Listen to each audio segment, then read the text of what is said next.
ka thange ka wang ko ti kanan thai wang ko zola ichung mang pan kum som nga chan ei pui thung taw ve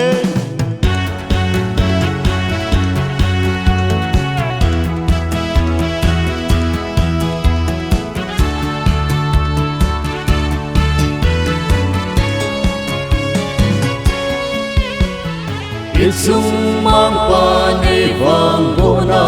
athong lung ne kum som nga lung som wang ko pol zem hoi din ham sa pu pa merka dung wi kale mo ve golden suvilini lopi ang poti kanan pai to laya bang ko li bang kiseo lui bang kalon không thina lo hin sinh ka bel pathin hin sinh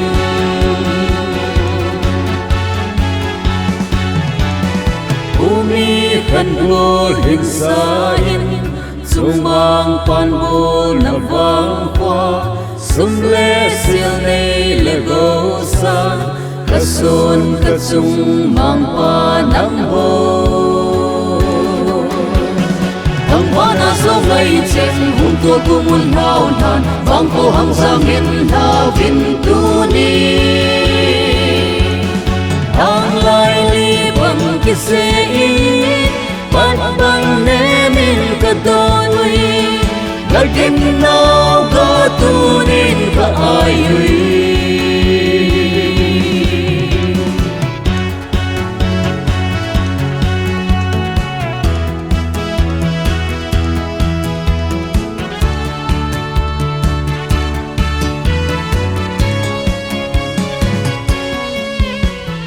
Nazareth vang cô nêu cha bằng chung mang pan ne chen pi vin vang cô dan han ne sa vo na ang lim bang ka belui tin ta kong pi ba sa tung kin da pi tho in su bili lum song ka hin tung mui sing sing hen mang cô lê sang lum song hi ít chung mang pa lâu pi na sang hen sa in mang sing sing hen mang cô lê sang lum song hi ít chung mang pa lâu pi na sang hen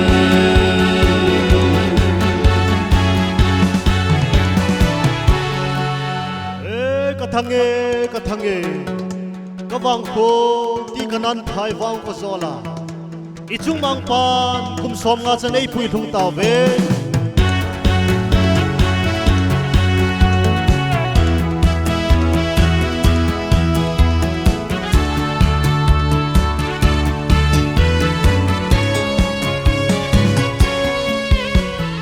Isung mang pan ei wang bona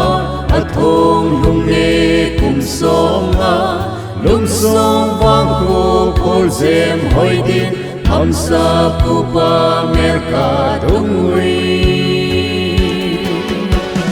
kale mo ve golden suvilini lopi ang poti kanan pai to laya bang ko li bang kiseo lui bang kalon không thina lo hin sinh ka bel pathin hin sinh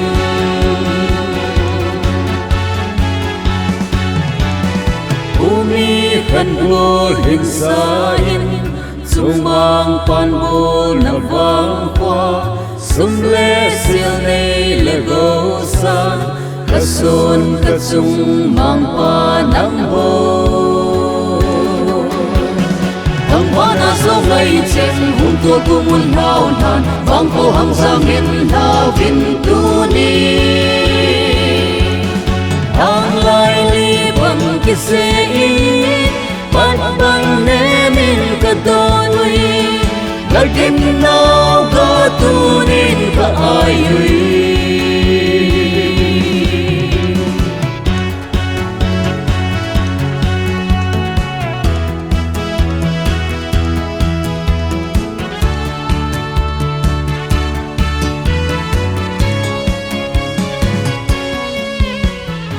Nazareth vang khu nêu cha bằng chung mang pan nei chen pi vin vang khu đam han nei sa vô na ang limbang ka be lui tin da kong pi ba za tung gin da pi tho in zu bili lum song ka hin tung mui sing sing hen mang ko le sang lum song hi ít chung mang pa lâu pi na chang hen sa in mang sing sing hen mang ko le sang lum song hi ít chung mang pa lâu pi na chang hen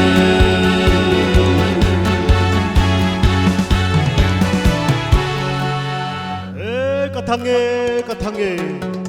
ka wang kho ti kanan thai wang ko zola ichung mang pan kum som nga chan ei phui thung taw ve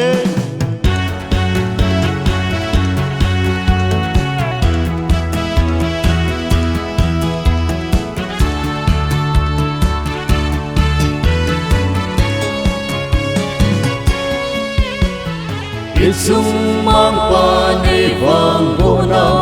thong lung nghe cùng sông nga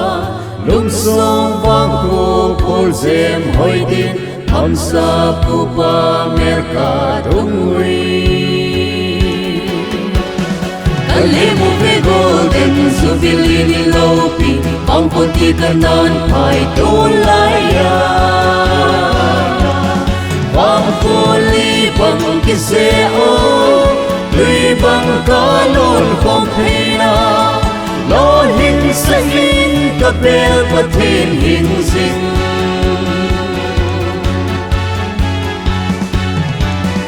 umi khăn vô hình sa in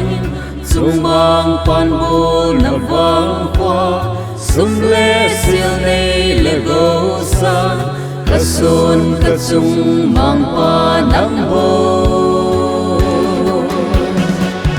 na so ngay chen hung tua ku mun hao nan vang ko hang sang in la vin tu ni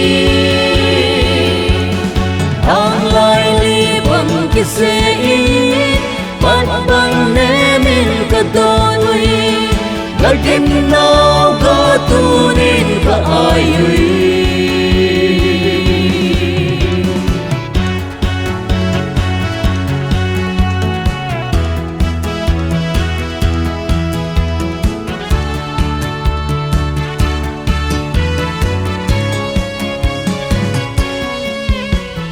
Nazareth vang khu nêu cha bằng chung mang pan nei chen pi vin vang khu đam han nei sa vô na ang limbang ka be lui tin da kong pi ba za tung gin da pi tho in zu bili lum song ka hin tung mui sing sing hen mang ko le sang lum song hi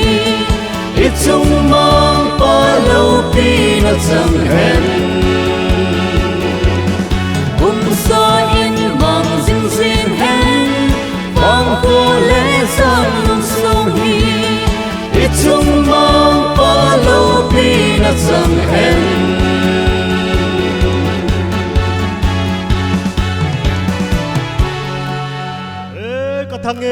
ka thange ka wang kho ti kanan thai wang ko zola ichung mang pan kum som nga chan ei phui thung taw ve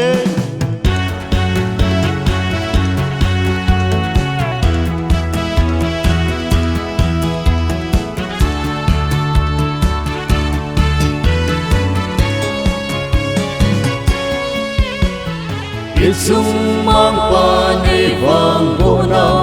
thong lung nghe cùng sông nga lung sông vang khu phol zem hoi din ham sa pu pa merka dung ri kale mo ve golden suvilini lopi ang konti kanan pai to laya sẽ ô tùy bằng cả lôn không thấy na lo hình sẽ in cả bè và thiên hình sinh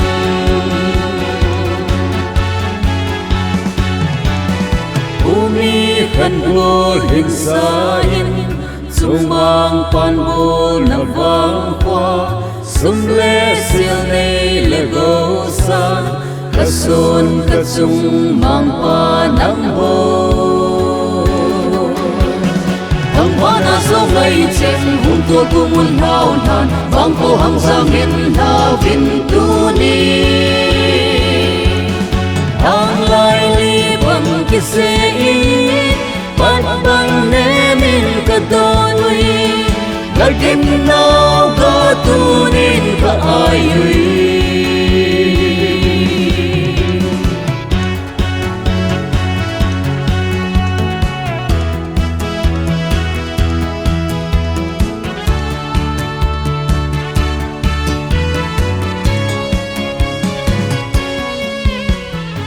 Nazareth vang cô nêu cha bằng chung mang pan nê chen bi vin vang cô đan han nê sa vô na ang lim bằng cả bê lui kinh ta không bi ba za tung kinh ta bi thô in zu bi li lum song ka hin tung mui sinh sinh hen mang cô lễ giang lum sông hi ít chung mang pa lâu pi na chẳng hen sa in mang sinh sinh hen mang cô lễ giang lum sông hi ít chung mang pa lâu pi na chẳng hen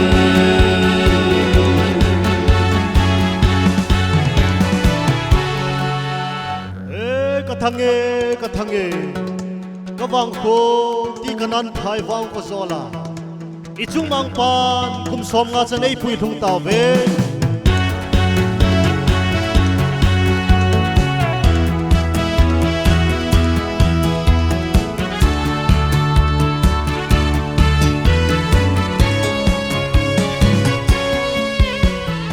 ichung mang pan ei wang ko na thong lung nghe cùng sông nga lung sông vang cô phol zem hoi din tham sa ku pa merka dung ri ale mo ve golden suvilini lopi ang konti kanan pai to laya vang ko li bang kiseo tùy bằng cả lôn không thấy na lo hình sẽ in cả bè và thiên hình sinh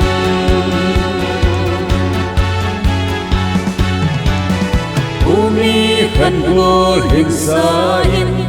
chung mang pan bùa na vang hoa sum le siêu này là gấu san cả xuân cả chung mang pa nắng bồ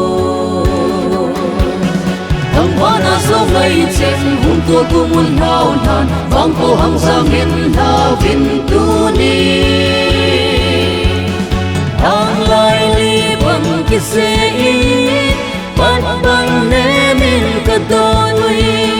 lại kim nào cả tu nên cả ai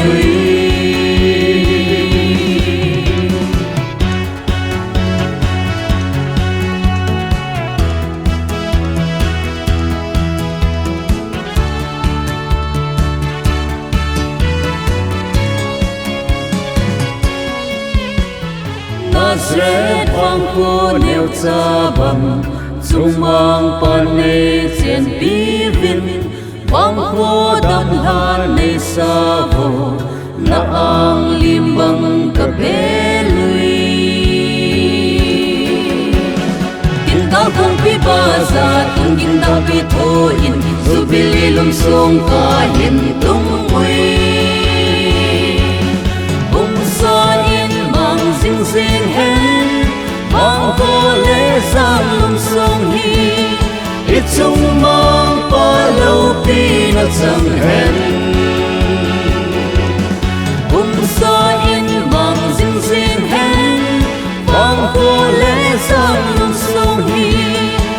chung mang pa lo pi na sang hen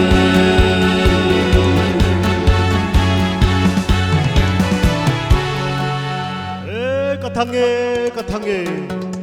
ka wang ko ti kanan thai wang ko zola ichung mang pan kum som nga chan ei pui thung taw ve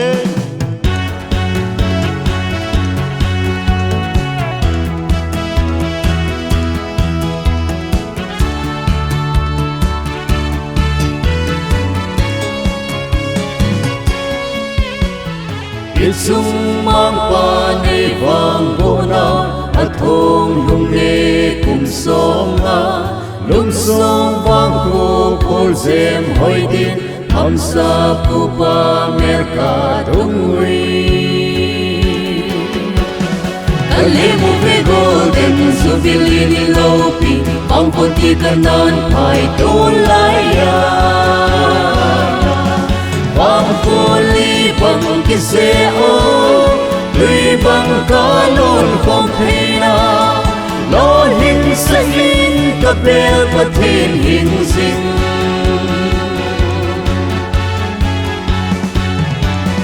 bumi khan bul hình sa hin chung mang pan bul na vang qua sum le sil nei le go san ka sun ka chung mang pa nang ho Wana so ngay chen hung tua tu mun hao nan bang ko hang sang in la vin tu ni hang lai li bang ki se i ban bang ne min ka do nui la kim nao ga tu nin ka ai ui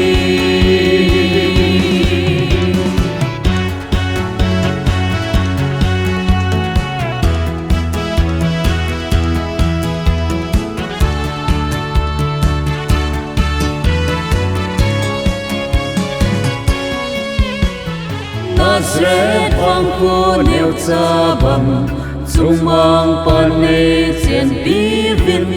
vang khu dan han nei sa vo na ang lim bang ka be lui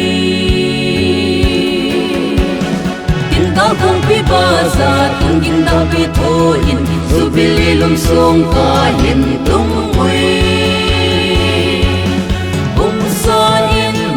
sing sing hen mang ko le sang lum song hi it chung mang pa lo pi na sang hen sa in mang sing sing hen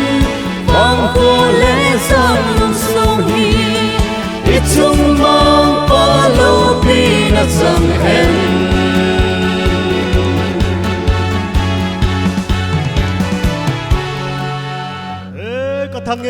ka thange ka wang ko ti kanan thai wang ko zola ichung mang pan kum som nga chan ei pui thung taw ve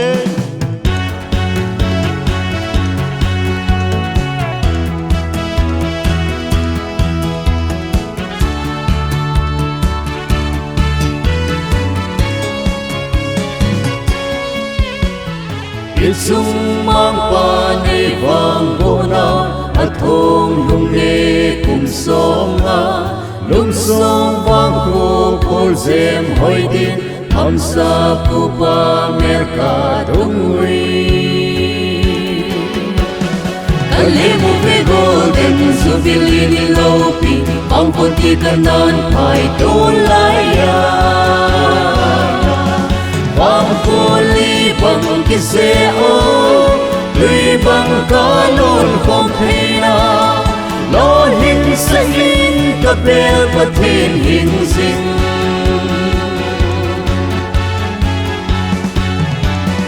bumi khan bul hình sa hin chung mang pan bul na vang qua sum le sil nei le go san ka sun ka chung mang pa nang ho Wana so ngay chen hung tua tu mun hao nan bang ko hang sang in la vin tu ni hang lai li bang ki se i Kaginaw gatunin kaayoy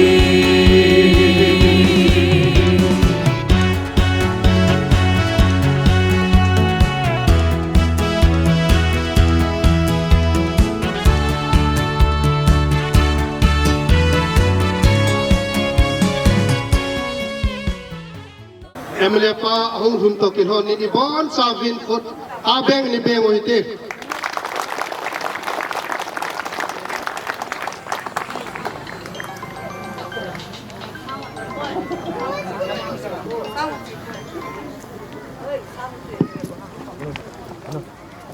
Kipaam tain MLA pu hiin aloy nurile atim ho hung kavin amho chunga kipa thui seuvin mipi ho jong program ipat diwa hi ta zin lungse ta idin din lava ing din ta dingovin ke hin he sa Silay mo na ki mansa na diw hin phung do ingkate. Ti kanan phai wang kho kum som nga hin na Golden Jubilee 1975 to 2025 Monday December 8 11 a.m. Hansong as program chi Golden Jubilee song hondo na hi Pu Paulin Lal Hokip Honorable MLA 59 Saikot Assembly Constituency Amain Ahin Nading Blessing Prayer Ahi Reverend Zeke Tautang Hung Hiding Ahiin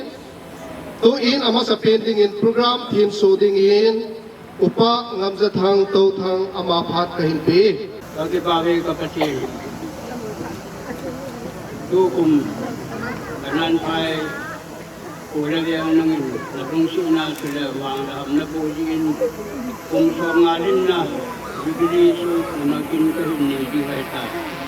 itong jisong kapuhobi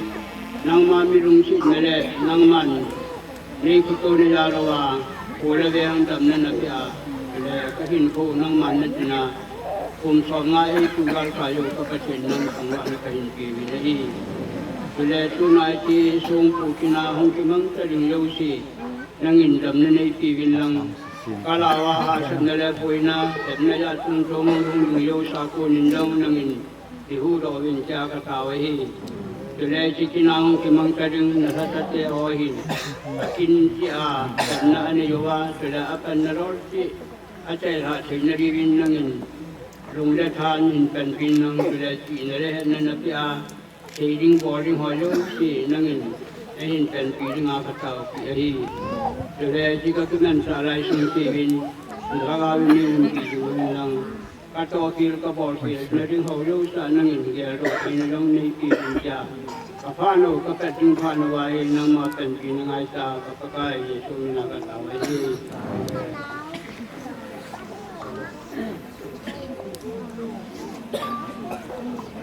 Abani chalo hitin to ahi song hondo na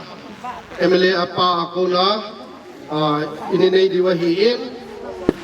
Jekai Lowin to in MLA Papu Paulin Lal Hokip Amaphat Kila Ading Kahintawe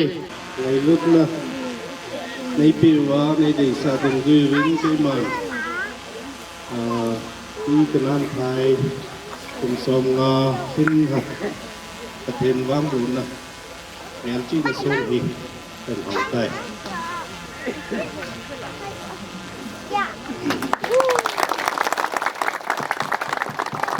ang sundo yung kiti kanan thai wang ko kung som nga hinna Golden Jubilee 1975 to 2025. Kanan thai wang ko hi sohel murangam le sophudang makai nain sakai sip sang khatko som sigi lengain amasat to ove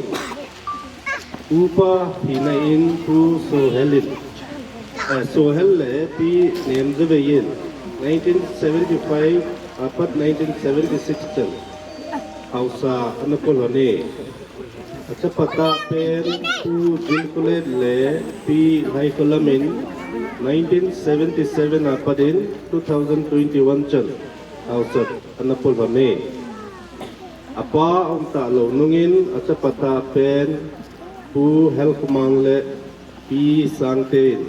Jikum สมงาเมลจีนะทรงกิปุนิจันเกยเห็นเอาสัตผู้จึงเขาเนี่ยนะฮีผู้สูเฮลลบอลน้ำตินจะไว้เพลายะลุมทรงเจมคอยกิสุนฮีโอ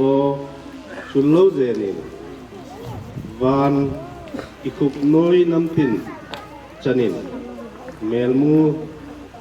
มูสุเกยุนอีหออีเจนาวอีลำหะเจนซิวเบจีโนฮิตินจุติงปกายเฮงะกิเลกิตาวฮิเตกาลาบุญคุมจังสมดินาปรกิเลตอหินอันวีหินบอลสกีกหิตาอินตัวหิเห็นโซนนะdedication ฮิ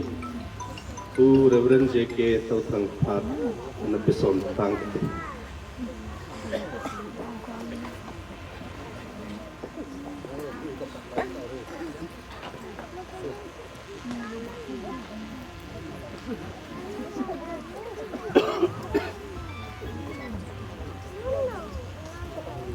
อันนั้นตั้มตาเอมูสาวซึ่งลุงสองเป็นป้าปกินวันในปีนี้จะเห็นทุกตั้มตาเสียงพูนด้านการสิ่งเลยอดีตเลยอาเมนนั่นติดที่เว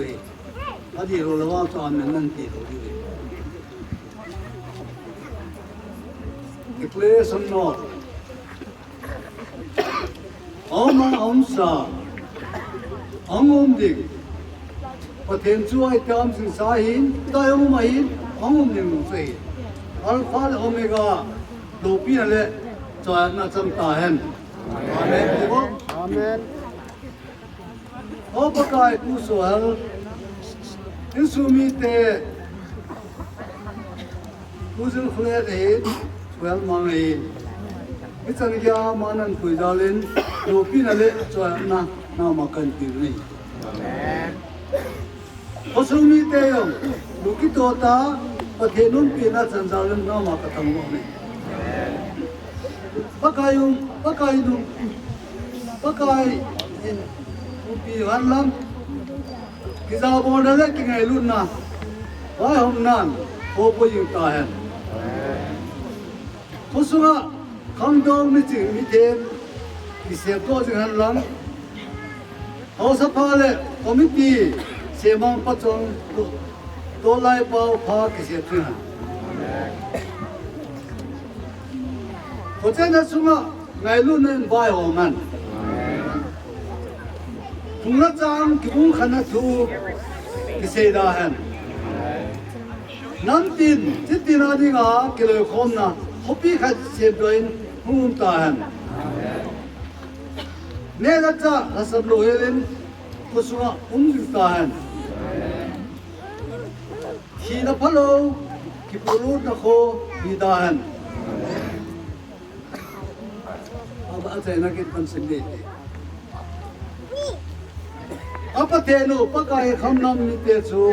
มันนุ่มไม่เบี้ยปะกายมันเอาปะเทนจุดตู้เลยอัตโตโซนิน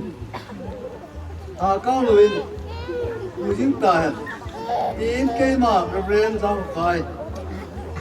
ตัวทั้งอินป้าปะเทนจะป้าปะเทน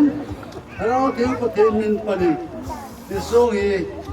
ทีนสุนะกันนี่ตานี่ทีนี้ฮะตอนนั้นมึงเก่งโลปีนั่นแหละจะน่าจะเสียป้าเที่ยวปะเทน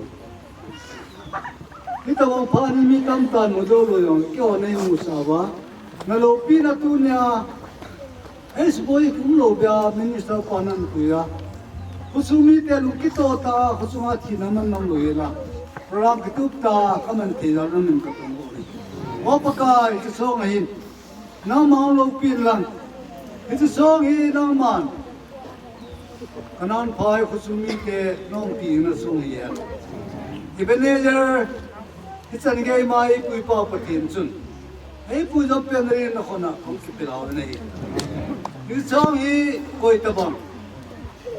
ปากายคนน้อยเสียนั่นแหละกิตัวโมจิฮัมไอ้เราแหละที่อดีตเราบ้า no se mana bola mal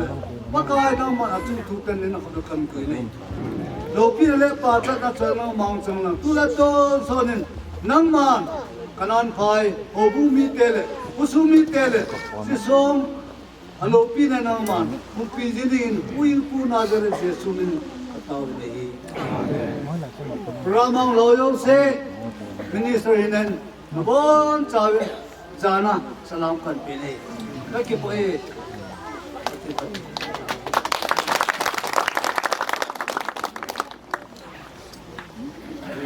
Abangan ni Chalo Hidin to in pula pala sana nakikinta wa hile na hophat kahin pi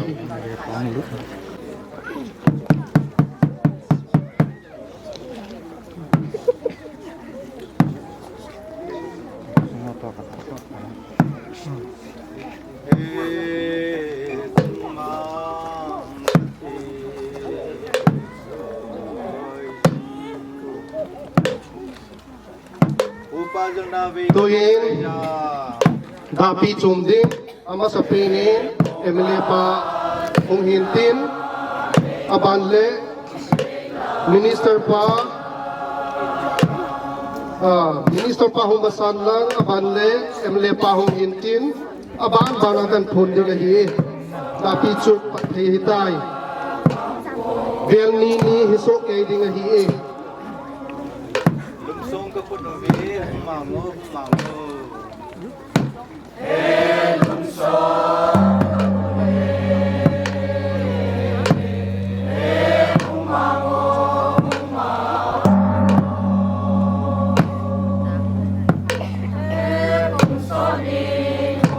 Emily Pa ke chay le Potol ho sa pu hel kumang tol thang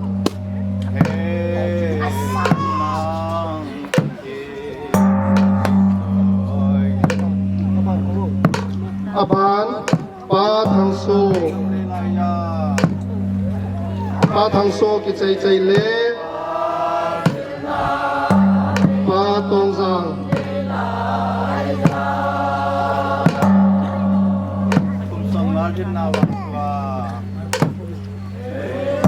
Pa Tong Zang ki chay le Pa Tong Thang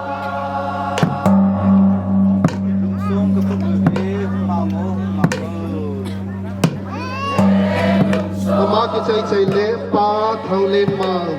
Buite Pa Thang Len Mang ki chay le Pa Zang Thang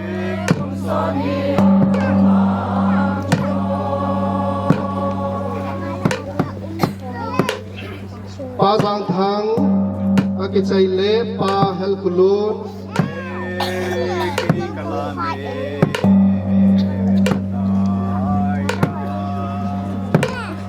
Pa Hel Kulun ki chay le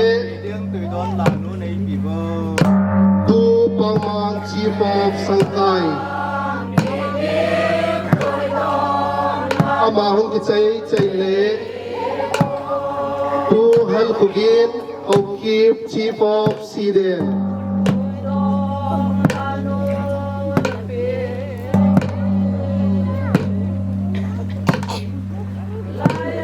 Abanading Pu Zamgin Keep Chief of South Picot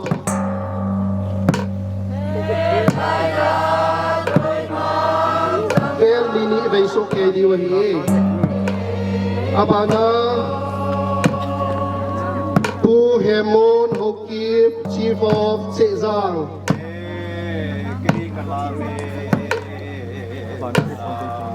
Abana Pa Zangnam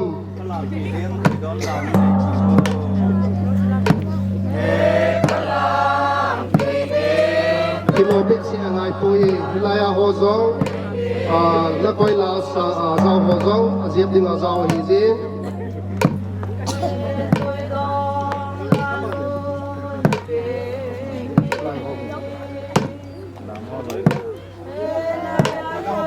Abana Pa Thang Pao Apa nan kila thei ta e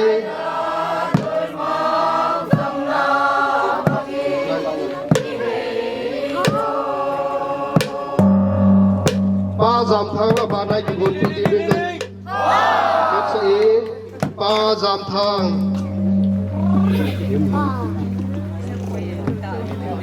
aban le pa hel ngam pa jam pau pa let sat upa ngam za thang no se si nong ke ha du hi to hi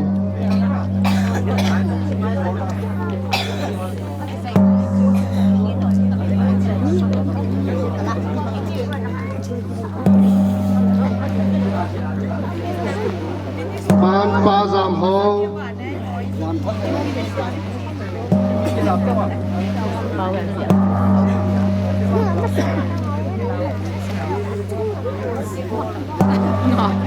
Lâu kita makan natin natin dapat makaw.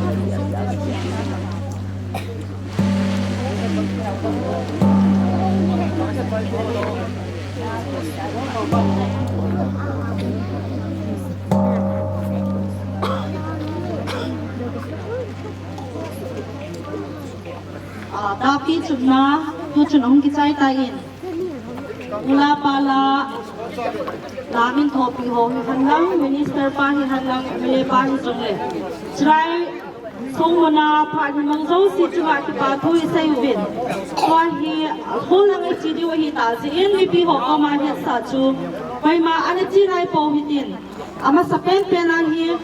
minister pa hiin MLA pi hiin MLA pu hiin hausa pu hiin amu hilang pi ano ano hitin amu hi hung sa hitin anu nga hi mi pi te ho hul mo nga ini ki to mo bin ke hiin sa okay kathange kawang ko ti kanan thai wang ko zola ichung mang pan kum som nga chan ei pui thung taw ve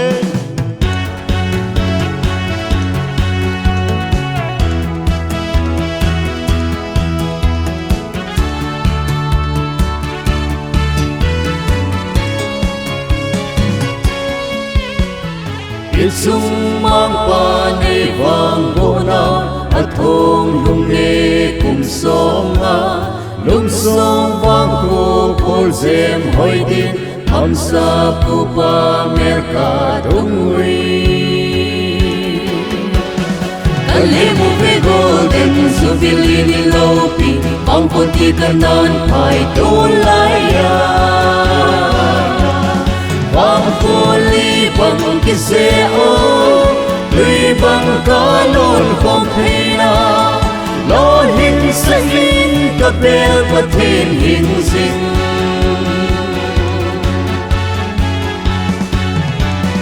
umi khan lo hình sa in chung mang pan bo na vang qua sum le sil nei le go san kasun kachung mang pa nang ho hang wana so ngai chen hung tua kumun hao nan vang ho hang sang in na vin tu ni hang lai li bang ki se i pat bang ne min ka donui lakin nau ka tu nin ka ai hui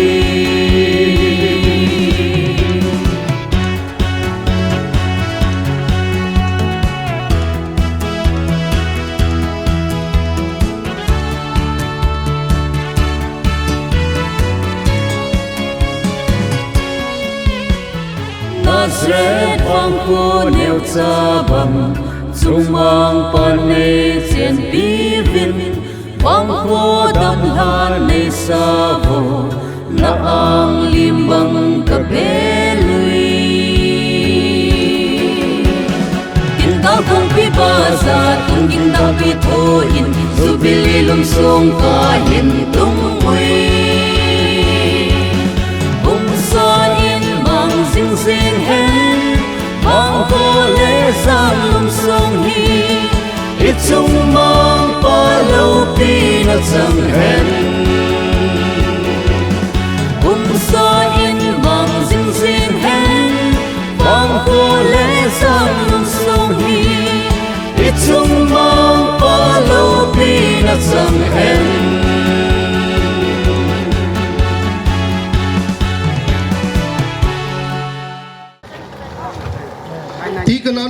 vang kho kum som nga hin na Golden Jubilee 1975 to 2025 Monday December 8 11 a.m. Whole program và choi la sa ding nu jesi lim na thu sei pa thang so condolence part pu tong jang to thang va choi la nunga lun gai neng to thang aban joma ti kam nan phai thu sim le ho lim na pu hal khumang to thang in pi pu zubli lapi sading golhang boyjang le nunga lun gai neng to thang til khâu na thu sei ding minister reverend jk to thang culture dance tkyc golden jubilee culture troop haulim nahi abana pu paulen lal haukip honorable mla 59 saikot assembly constituency ani hentin va choila golhang boyjang haukip report pa ngaminlal to thang via secretary ani hentin haulimna tpo executive hopak hung hidinga hiin ani ki going ovin lang aban zoma haulimna hi tako Tuikol area chief organization executive ho kon ni hentin vvips haulim na nei nom ho hichahi sale hangaung ki khom koi tabang phat lo nom tan tanoma hilanga hin namino naung ki pe theo hi in chizou teng ki pa thu sei na hi pa tongam to thang ani heding phat sei na le en kong taw na hi pa hel khulun to thang local pastor ani heding a hi e chawang khal hung ki choi jin kumtin ninop tang kho ilen naw athong rung tai ti kanan phai wang kho golden jubilee hichana ma ei pui pau chung pathin thangwa na ipewe ibon chavin lili kan ti ai le ha in ti diu he o alle lili ke pau me tuin va choila sadingin nu jesi to thang phat ana piute tuni khu a pathin wa choi la sathaya ka umjin pathin chu thangwan sang pen ka hin pin pathin wa choi na dingin tan lo phat thei ti line sai nge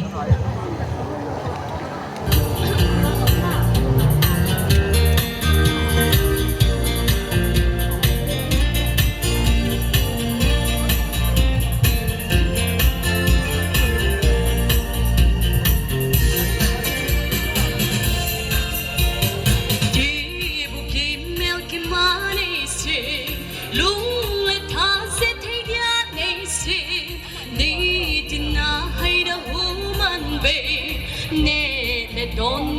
be seen. Lan sa gay vang bu nang hi in sung ho dam malam kong na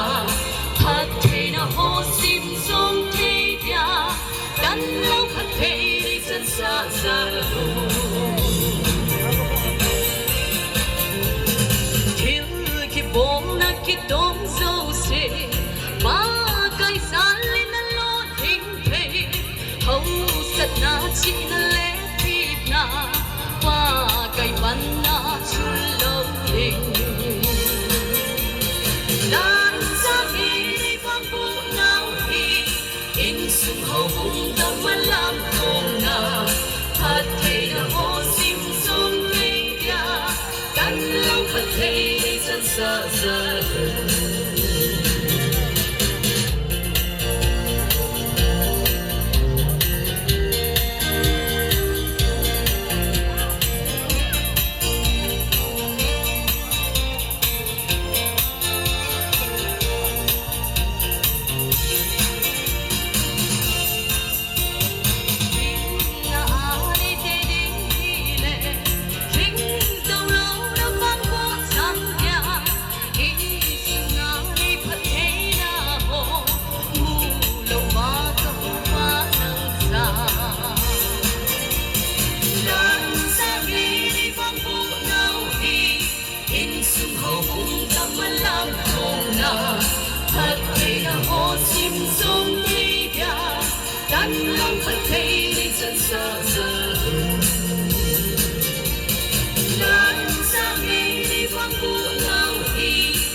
ป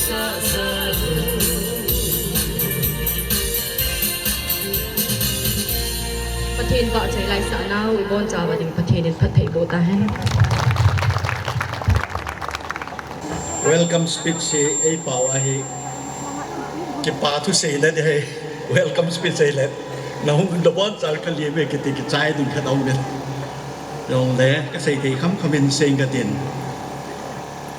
ที่กันนั้นภายกลุ่มสองงาเช่นเป็นปุยลุงปาอามาสเปนินทำว่าน่าก็เห็นเป็นมาสายในเฮปาประเทศอันนี้จันนะที่เจ้าหูหินสัตว์ดอกกับป้าเตทุมกับปะเลในเฮนกับป้าจุเลกับปะเนวอามาหอยองจานาก็เห็นไปกินในเฮจุเลทุมจันนะที่เจ้าโคสุงาหุงเชงมาสหอป้าดงโคจุเลอดังตะหอยองจานาก็เห็นปีนก็เห็นตะหิวยองแลก็เห็นเกลดอเวจุเลลีจันนะตัวเนี้ยดิงาชีฟเกสป้าจุเลมินิสเตอร์ป้าปันปีเป้าอามานีจุงยองโคจูบิลีทะเลงินเลมนาก็เห็นไปกินนะเฮจุเลงาจันนาตัวเนี้ยจูบิลีอังลาโคเลตูลปีเลปูเตตูเลสเตหอมันโจมจะมาหุงละหอโยสีนบอนซาวินซานาเลลีมนาก็เห็นบอลบินเฮจูบิลีฮีหุงละหอโยสีนหินเซนาวินเตจองละเกหิมกิทลบฮิวกันดินกำเฮลว่าอันนี้ชีโลดิเงินที่บอนซาวินก็เห็นตีเมก็เห็นเซทีจันจุดันตีก็เก็บไปcondolence phat hung hiding a hin pa tong zau ama phat ka hin pein ahung jing lai zaila khat hin sim hlang ka te chima sa chun le zo pile pute na sung nung ka hei naw upa khan ka tho chung thang wa na ko nin hin ve vo leng wa nin kai tui hin khiu vo wang khote cheng khan no cheng chun le zo lon lai li bang hei zo na vingem pu pa khang gui ka zop naw gui nu chon dan khaw bang ka sut ui phei phung sut in zatam gol lai za chung mang pathin hamjang hin phado chi zo zo le nunga lon nei ning ani ki king ding in kan hiat sai masapenin tunia hi anan phai ang kisi mata na umsam nga himda sunga hechi ko sunga anamulim ho zo se gyal do na phat kan la masangin tunia zadinga lom minister te ni hi in chule menghin a pena pute hi pate pute khanga pana ke sele bon cha chu min pha na kine hi in ye chun tu ni hin pute ong ho se yong da bon cha win zana salam kan bolwin chule tu ni a ngai lut ai lo le ta bang program na dinga hausa upa chule minu mi pa chule chiwa ko na chenga na chod o jo se min pha na akine jin ain koi to bang min pha khil jong ding hi chule aki min pha hung lo jong ding hi le sun tu ni a si program ma dinga hung ho jo se ulanaw na bon chawin na chung chiwa kanan pha khole hausa upa committee ho jo sin na mi chan chiwa ki ho jo sin kam changa ki pa thu ka sei yo powin chule na bon chawin chibei kabulo yong tampi dinga hi hejong le na bon chaw nong lo sunga tu nong ho jo si sunga ki pa thu sei na le chule ka ki pa na sa na in na bon chawin banji salam kan pi win hi chuton han chun tu ni hin achom la min seng katin chi pha de la na sung ding wa hin amin chi yong sim ding ham ka ti le pha so sa be min tin hisi khole ve hong kisa na panin ngai lai sang nu la pa pi le pu nunga gol hang chate ngai ta ta mi ya nam khat ni mulem ta in tu ni ni kho mu zo ta lo hin kho ja nam khat na be ta je sun ama ho zo se ngai lut na ga sa na zalin mi pi bon chawin ana ding do chi uti im na wa kunin chule kina phat hin reng katin hisi kan chu ma hi le ibon chawa mi sinwa chule kan chu ki teng le ibon chawa mi ini ha dimu hisu ke ma phat anu la na sunga kin kan bowling su hitan tin tu in ibon chawin athi ho gyal do na in am tar ho yo se gyal do na in agom hin mi som di le mi gu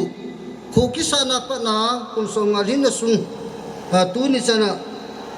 som di le gu hi anamolin ta in minu mi pa nunga golam chapang ki thelo bon cha to tarasun som ni le gu hi anamoli mai tawin yesu na mo zan in ibon chawin thip chanin bi singin anumuhitin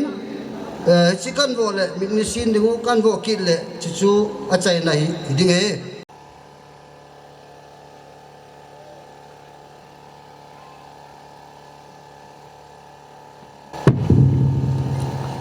ngai lut ga sana bo the sunu bolu ke ma pha chan chu tan te ki pa e condolence phat pu tong jang to thanga ko nin in nei tawin to hi wa trela sading nunga lun ngai ning to thang i ko win ama ahung jing lain ti kanan phai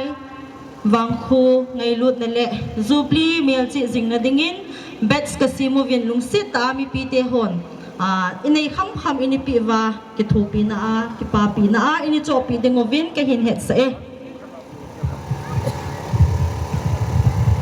abana ding nunga lun nei ning ahong ki chai le in pi pu phat hong hi ding hi in hi cha ka sei nom chu phat a ki chai lang le hin izo ani ki kha pen chu ki hong ding a hi ta in ki pa thil pe bon na phat chu hum ki hong ding a hi ta e aji chu hilangai kha ding a kan ki hong le pute pa te langa kon in zong hi thei lo ding a hi na hon te o ngai ti ja hi ki pa thil pe bon na phat hi a chai na lang le ani ki gong zo si ready san ani movin lang hiu te ti chu hon na kan nei he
Bukim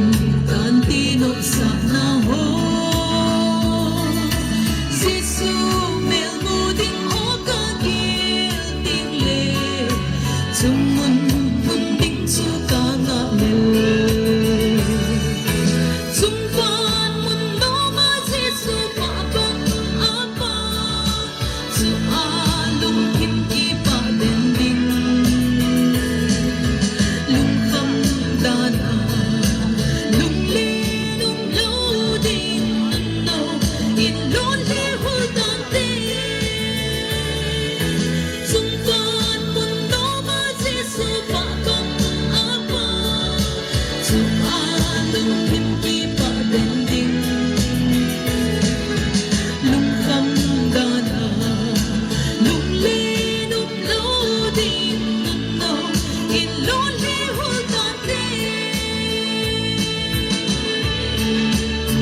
chơi la ngày ta in sap yêu nunga lun ngày ning tàu thang chunga ki pa thui say uvin abana hi ti kanam phai thu sim do na pa hel khumang tàu thang in pipu phat ipi uvin ama hu jing lain avelin hin he sa keninge lungsit ta in mi pi te hon ti kanam phai wang khu ngày lut na zalin nunga gul hang ho in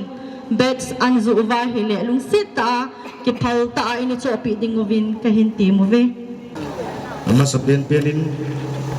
kum som nga chan ei pui gal kai pau chung pathian lo pi na sang pin ka hin pi ne hi ani chan na zading alom honorable MLA pu hin chule ka pi hi in chule thang sunga ho so hin mun chum chuma pana hung ho so hi chule sa la hanga hung nu le pa te ho chule loi le pai chule adin kapu pian na te hin kapa pian na te hin ke pian na te hin chule a ke chapa pian na te hi ibon chawin chibe kan bol zo su ke pu in hilai muna kon hin ka khut ji langin ka liam na kain phongin he ki pam le jingin tuni ni khu program hi boi thediam ti chu khusung mi hobung mi lungkham na pe na hi pathian zalin howina tauna jong an ki mangjingin zanila jakhan jong khusung mi kharin eina dal hawin wang sinum ta in ini dal hawin a hin la pathian zalin program te ho boi lo hilin om thein hi so zo si pathian phat na hin hobung mi te tauna zal hi ya chun pathian ni thangwa son kin win na he kanan phai hong ki phudo dan chomcha program anung langa chun chamkim tan chomcha khat chu ki ji in a hen hi chi ma sang chun zaram khat khusung ong ki phudo dan thu sim hi aum ki nin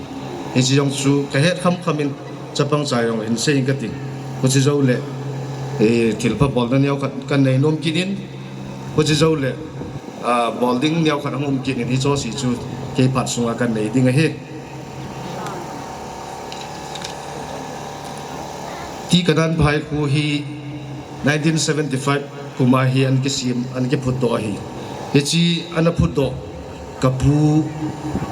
suhal a hi in suhal hal khumang to thang ke ka hi kapu hi Okrul district thawai wa na pingin hi chilai chun silmei wang khu hi pute tel sing de khu na hi pute tel sing de khu na hi hin hislai hin tu a silmei ho sa na hi te hi alui te hi tu a pu ps ho ki te bo ho hi le kilomet amo hi sungan changan ki pandan hi le kilomet pute pa te ho sei dan hin kei pute yong hi su hal su khuzang su let hi tia chu chin amo yong chu hi ti chun hi dan sungan changan hi ji wa chu zola ni ki simu wa amo hin bolmagama hi kolanga khu tha sa ding phat wa hi zol hi na chu silmei khu hi anadal ha pi wa hi ai le hi chi anadal ha pi zo nong wa chun pulim zang hi hausa na hi in ama hausa na hi zo hin ajapa zamlet hausa pu man lowin ahin khu na beita in ain khu na beita nung hin kapu hin kei pu hin pu su hal hin silmei chu hausa kum som ni la kum nga na pu hi kum som ni la kum nga hausa na pu hin Okrul district so pi ho tangphul hon thingnoi hon changem khat sugan theina an nei ve hi chilai chun te si a hi wang hin alung gela chu hilang a hin so ta ki cheng zo pon te ti hi ka pu hin vision an nei he chi phat chun 1973 pu zamlet chapa pu jang thang hausa pu thei hong hi phat hin 1973 kum hin payang thang hi jian nei sai 1975 ma hi andal ha hilang muna hi hunga hin hausat hi kapuna na sai dan tawang chu hile hau sat hi kum som ni la kum ngai acting a kan pun ka chim de an ti ya cho hau sat mong hi thanum to lo khu bol di jong hi lung gel an nei lo hi a hin kapu nu ya pa kapu ngol zangam hi kapi nu hong thi phat hin aloi nu aji tha ti tau tin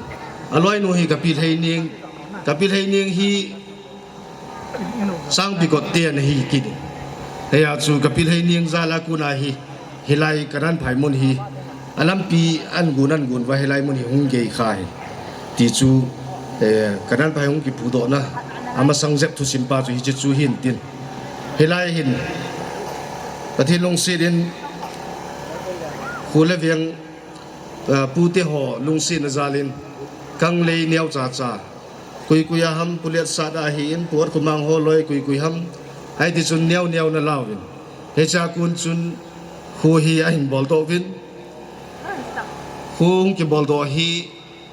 Okrul district apadai chlai kadan phai hong lut ni khut chat u hi ai le 15 March 1975 kum he ai hin tuni ni khu ki mang pa hi ai le silver jubilee kum som ni la kum nga songan ki do na hi tarik gate December ni hi ja hi chi tarik pa hi hong ki zu ye hi ti pa chu mi pi ho ko ma declaration khat kan bol hin tin chule pute ho lung sin na zalin adin chlai chun si den chang pi ko jong in hom cha cha nom na layu he ya chun pute ho ko ma zubela na ki do vin na tau vin he ya chu uzo ho jong in pi vin he di chun gamla gu i lo hilin in pi vin he cha ku na chu toai kanan phai hi kang a hi tia chung khang to wa toai kum som nga hong ki linga hi pute ho za la hi ti pa chu ka sei do nom hin tin chule hi chilai chun kapu hin atam zo zo kapa hin ngan setan kapa zong gol hang thing se an hi phat hin kapa hin hausa hi ain pu zom pe in 1976 kuma hi kanu to hin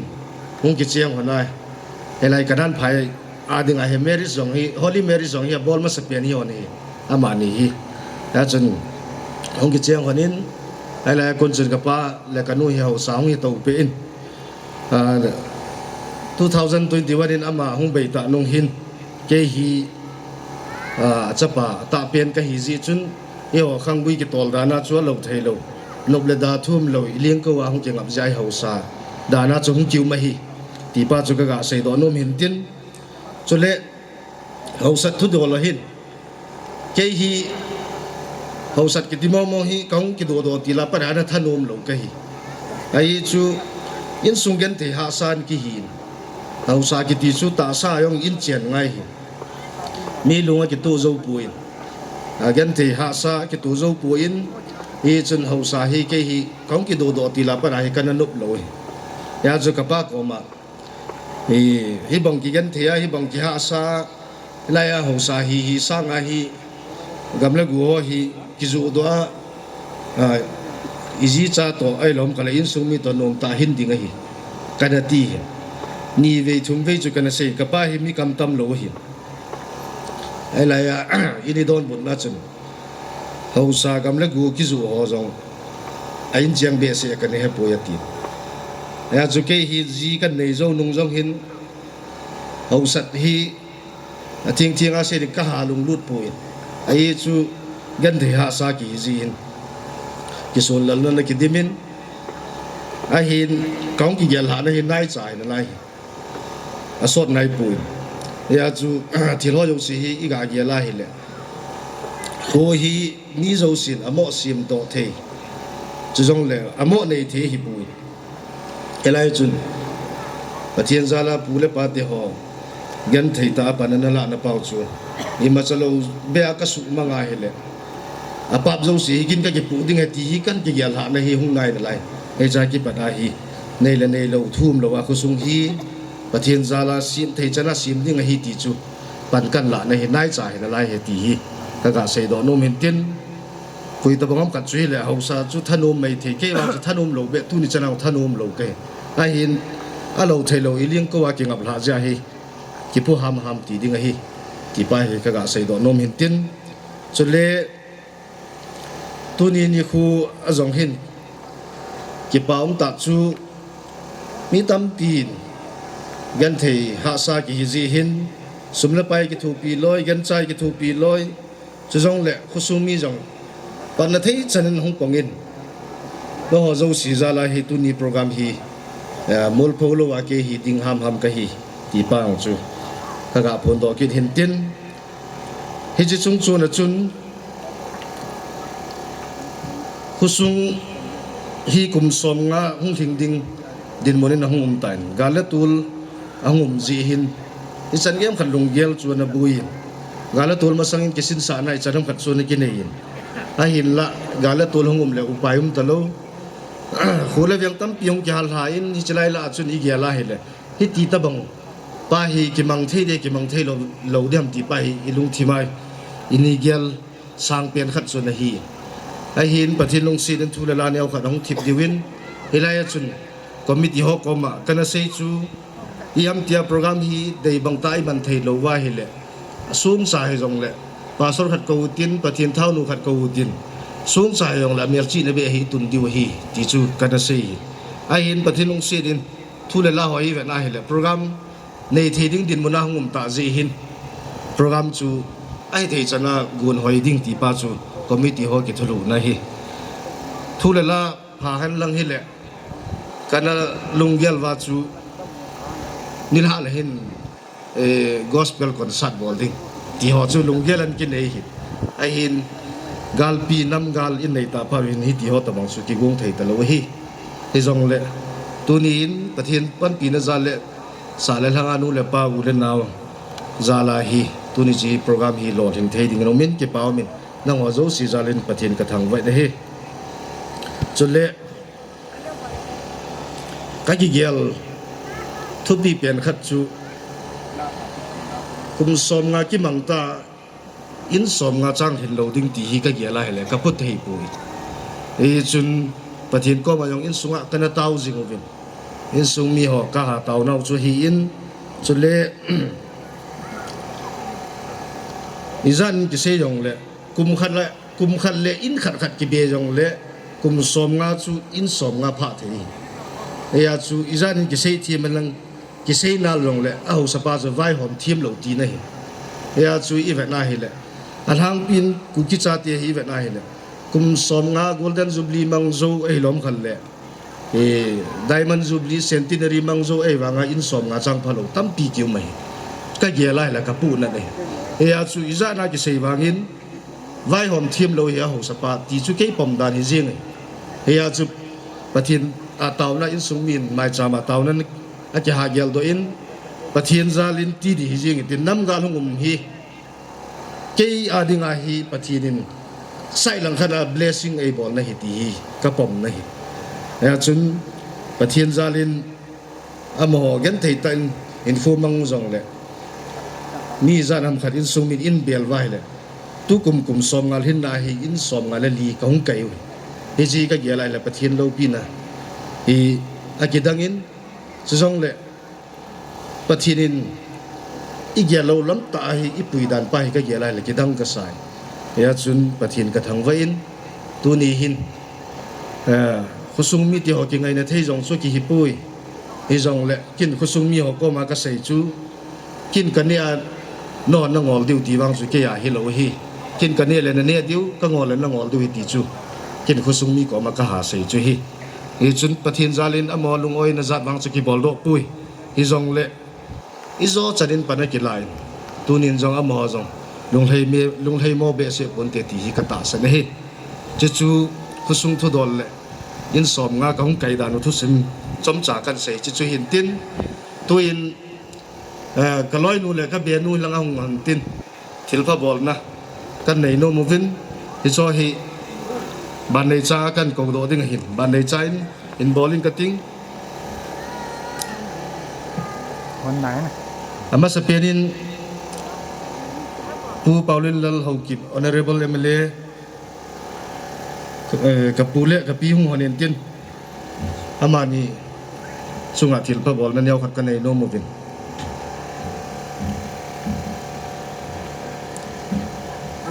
อามาอย่างที่ ain ta yung katim chumpol phone na kumhulang le program in ei diwe ta ka ngan si chui December tarik git Golden Jubilee manding kati vincha hinan ki gonte na diarrhea ki zidun kati su kanung het sa no chilo si ta su kan boy pi wa kharve ni la khara chu phone na ka ki confirm kit be mo he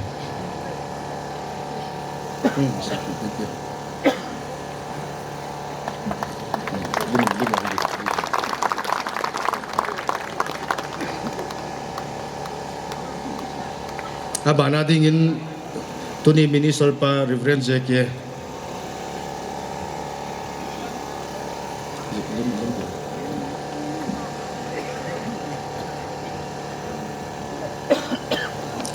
di paume tun reverend pu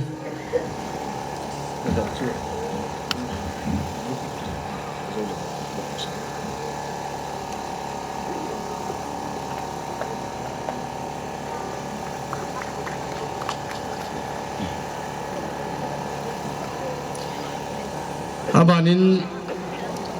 kapu pian na te sangkai ho sapu kapu pau mang amo zala hi atu te wa hi chanung ki gai bove sangkai ho sapu pu pau mang hi in chule kapule jang kanan viang ho sapu a hi in chule kapunga ngam hi talo hin ya cho chapa pul hun min lin kanan viang amo thum jong hi kapu pen na te a hi ve kapu pen na te hi pu te sangkai te ai ve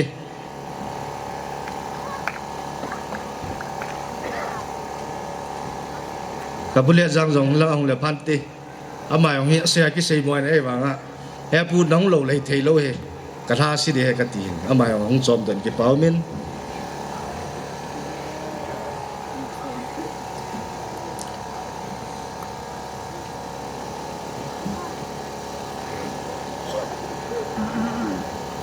chule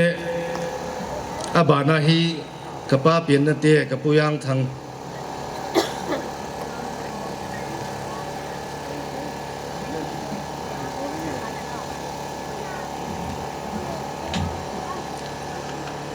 kapa pian na te hi kapuyang thang ahan la hi ma bo hi damai te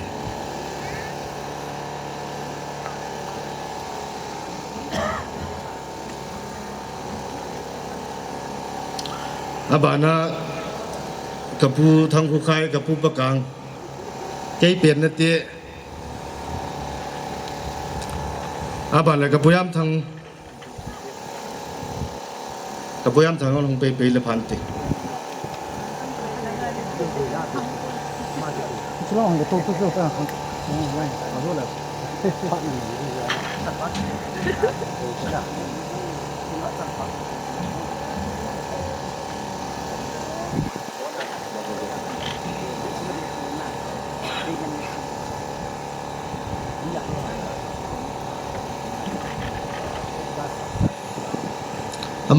amani hi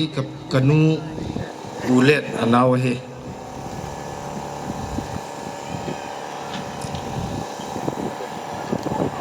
chule kei chapa pian na te pa kap sun thang le pa kap zalun amani yaw hilanga hong don la phanti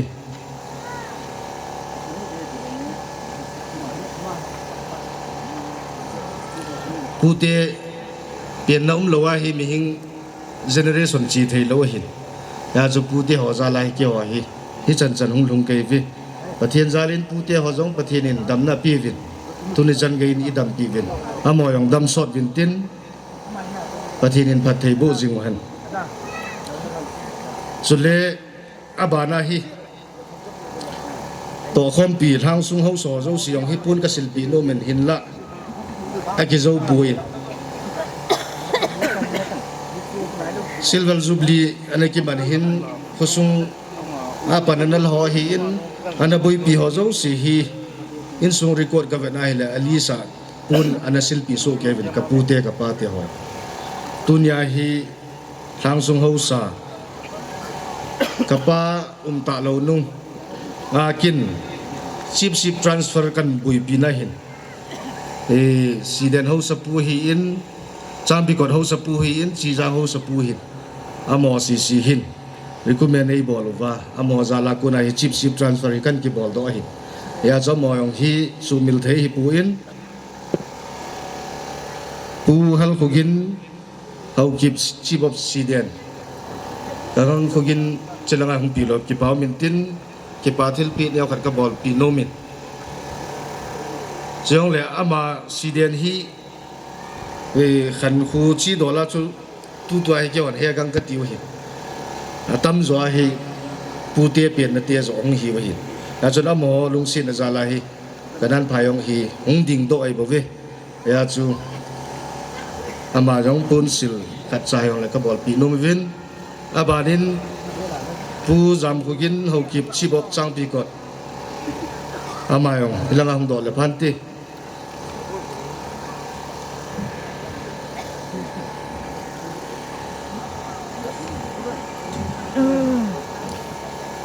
aban le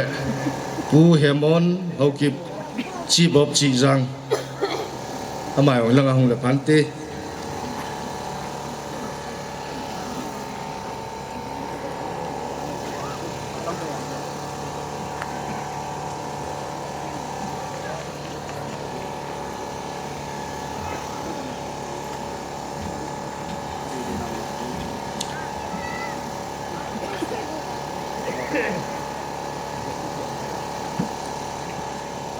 Sule abana sumle pai hin gancha hin pan hin la ho Dr. Let ngam tau thang agriculture senior scientist hin sule ngamin lin tau thang BMPO SBI BMPO hin sule thang chun mang tau thang inspector customer inspector ahin amo thum hin gancha hanin podo pivin kapatoyang hiin amo hi khatsam povin pate ho patoyang hiin kapathang suin so si ading hin hung la pion le phanti amo hi suti lem chang thei lo jin hung zau nu ma jing vin hung zau thei povin amo zala hi changem khat kin hi ki sulap thei ding min amo zong pathin na to na lam pi wa pathei bu min tin to na mun wa pate ho jong dam sot jing hen chule abanin pa hal khu pa wa hi in pa jang ma hi in pa hal khulun amo si yong ding do le phanti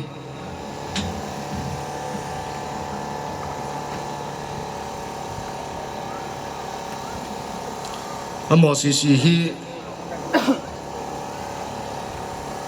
kyo in sunga ding ke chum sei na hi pui khari hi ke pa no ya pa cha te la ta pen abana pa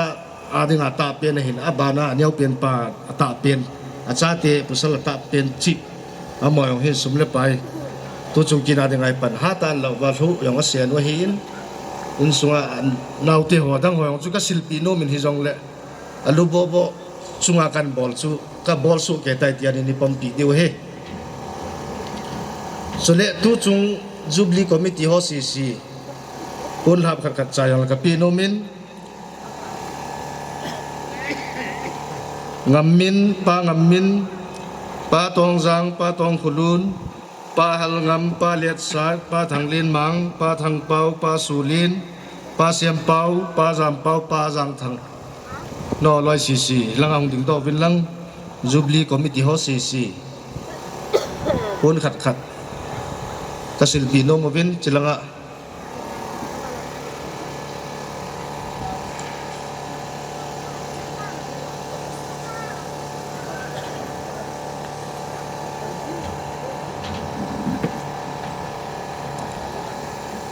tu chung program lo hin thei na hi amo loi thu an je chi wa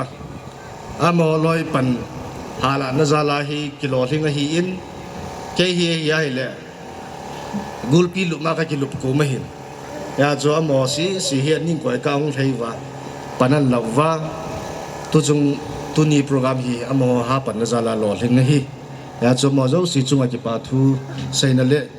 til pha bol na kan nei na chu hin tin Ava in bala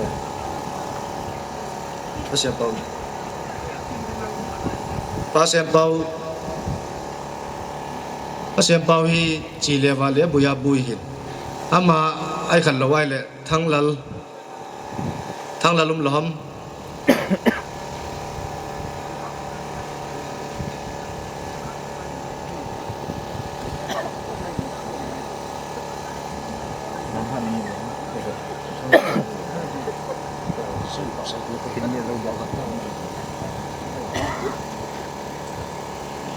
Pasien pau hi thazung na nei hi mai din le chi le he kana gen the sung phung langa da pi chu mang chu zaw hi mata na na thun lo le mi ke pat lang na chi le na vai ge de ka ti a za lal thim the hin tin chi pau mi amo si pan ha la na za lai tu nya ke lo thing he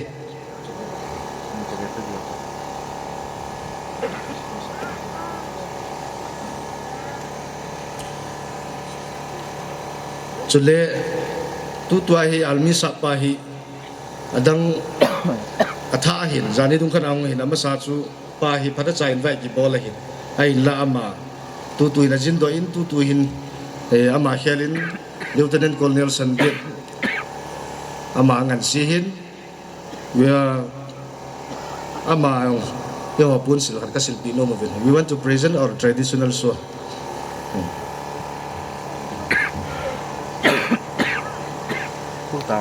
Elaya avon ho zo si yong hi in pu do pi he ato wang je la khang lai ten ka ki to he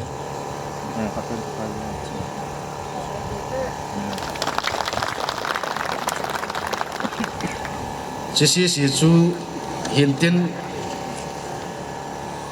til pha bol na kan bol thei su in sung mi te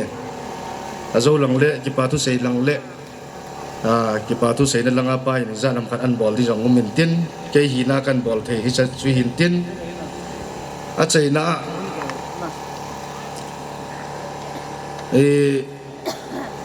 hausa ki ti hi igela hele italen jong helo be hin hawang zo hasal he jing taw na thua pan kila to pe hin kusung mi taw hat na hobong mi taw hat na zala hi chan hi hung ki kai ham hi in hoi ta igela hele kin hausa kat po ki pana hi ve na hele inam sungwa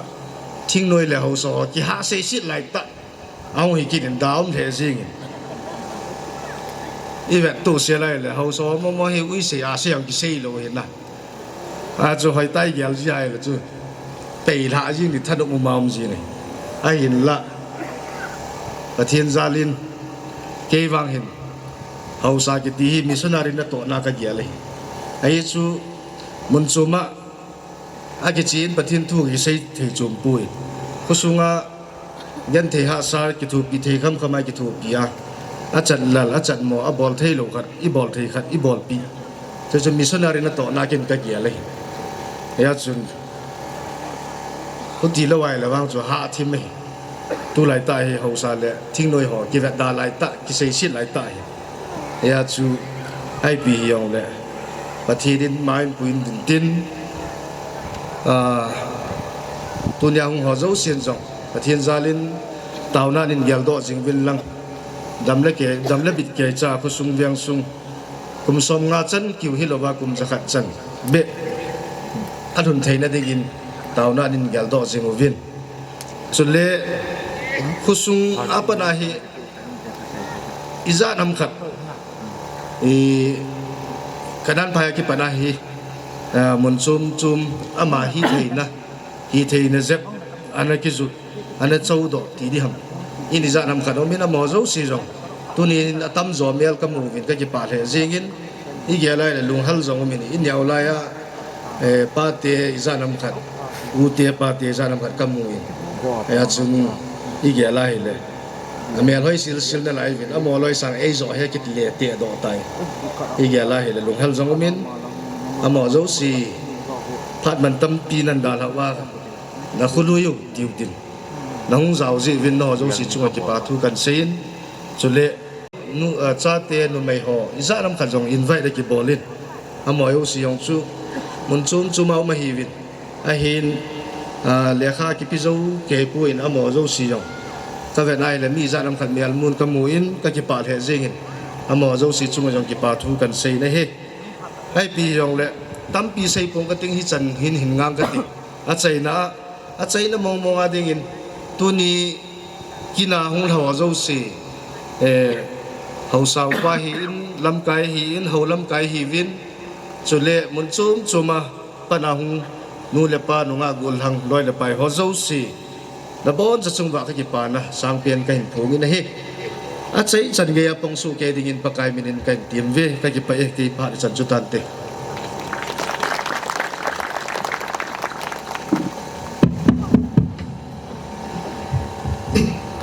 ki pa min khotol ho sa pu a ko nen ho lim na le ki pa thil pi na ho tam ta in mutavin achunga ki pa thui se yo vin tua hi zubli lapi sading Mr. Boyzang ho kip le nunga lunai ning to thang amanin phat a hin kiloding a ki chai chai le til khona Reverend Zeke to thang hong hiding hin to in zubli lapi sading in Mr. Boyzang ho kip le nunga lunai ning to thang stage mulanga na station loading in phat ka hin pe na bon saben zubli sibai dam na sanamam zan ha hol ka bala lim be sen khom pi ki mang de ham ka tela pathe zal tu ni dim se na win ke pamin azau ting le zubli committee ho jong ki king sanam min lang isla he kan sa kin han tin na lam te de de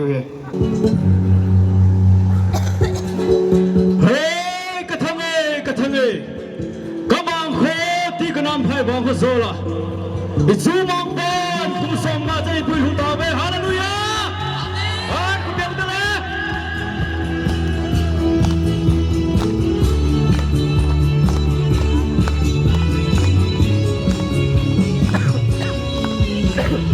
itu mong ban ei bang ko na ai thong hung e kum som ma lum som ba ko ko sem hoi de At sa buka merka tungui Kalimu be golden Sumili di lauki Pangputi kanan Pai tolaya Pangkuli Pangkiseo Ribang kanon Kontrena Non him sa im Katel patin hinsin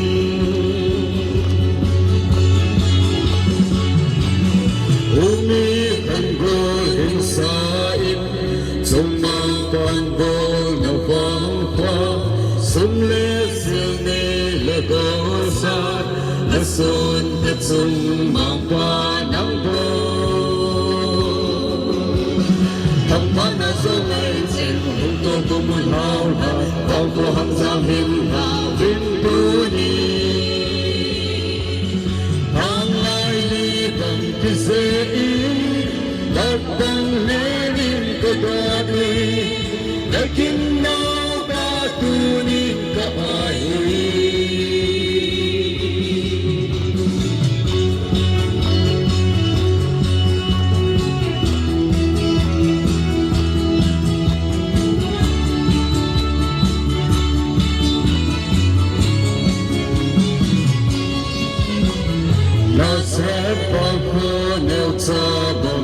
Sumang panit and vivin,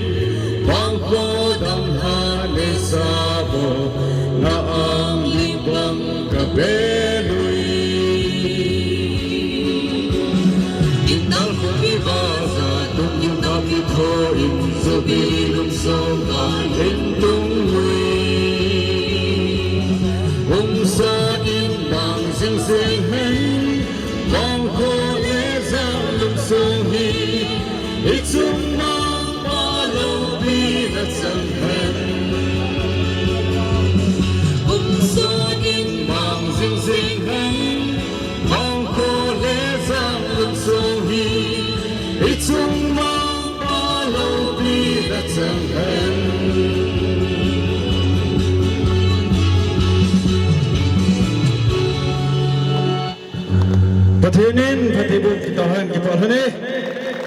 Tua hi tilkhona phat hong hiding a hin Minister pa Reverend J.K. Thang ama phat mun loading in kahin kawe aman phat a hin chai chai le Jubilee culture troupe ho gutsa an dingin kahin se tulai tu se sa koi mana mono ko tu ka khe thuin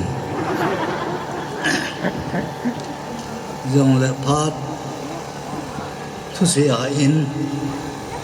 yong le ke dunia minister ko ka ke polamen gam sunga pastor hoyong ka e la pastor hoi tu lai ta e moi council meeting tong ki tuin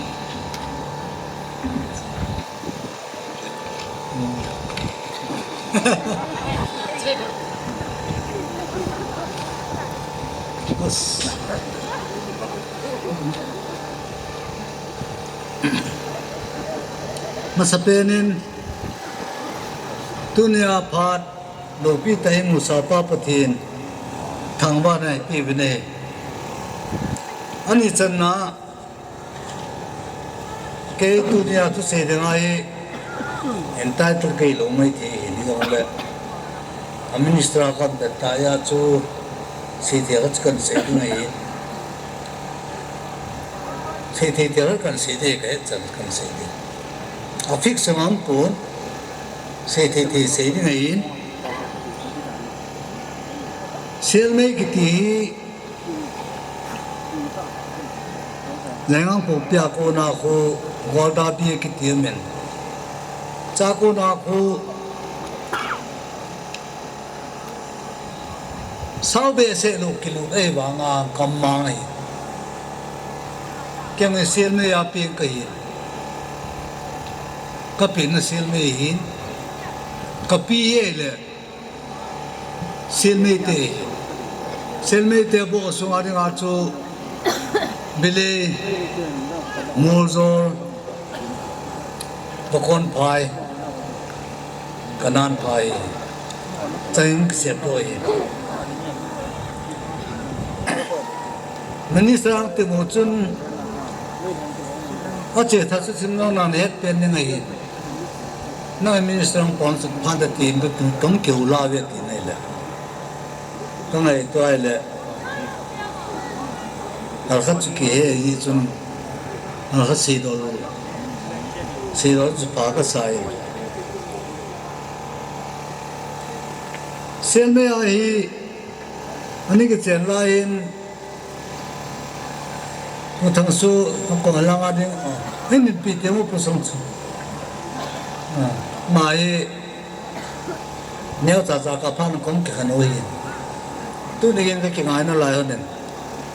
ke ngai ta ni kyok ko nen chule pu soel pu mul jam pu su ko jang moi an ta pu win nu kha pe na lui pu su ko jang ai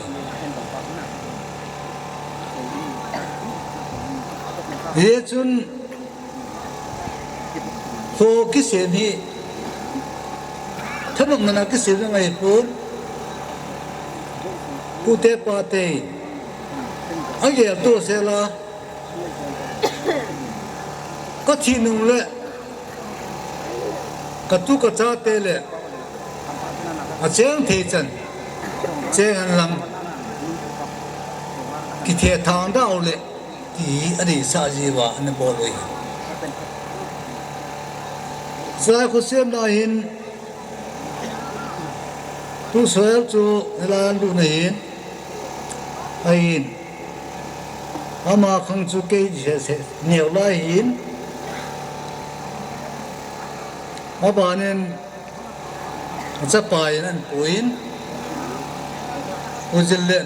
uzelle to kyam kan ki bo men pathe tu kan se tilin lai lam pim lai pun kan hol nei le thing la lai khong kal thing ki sa kong le la lai bu neu cha cha ni ki sa in nga in kum khani cha sun pathin ataw na kan mangone ayin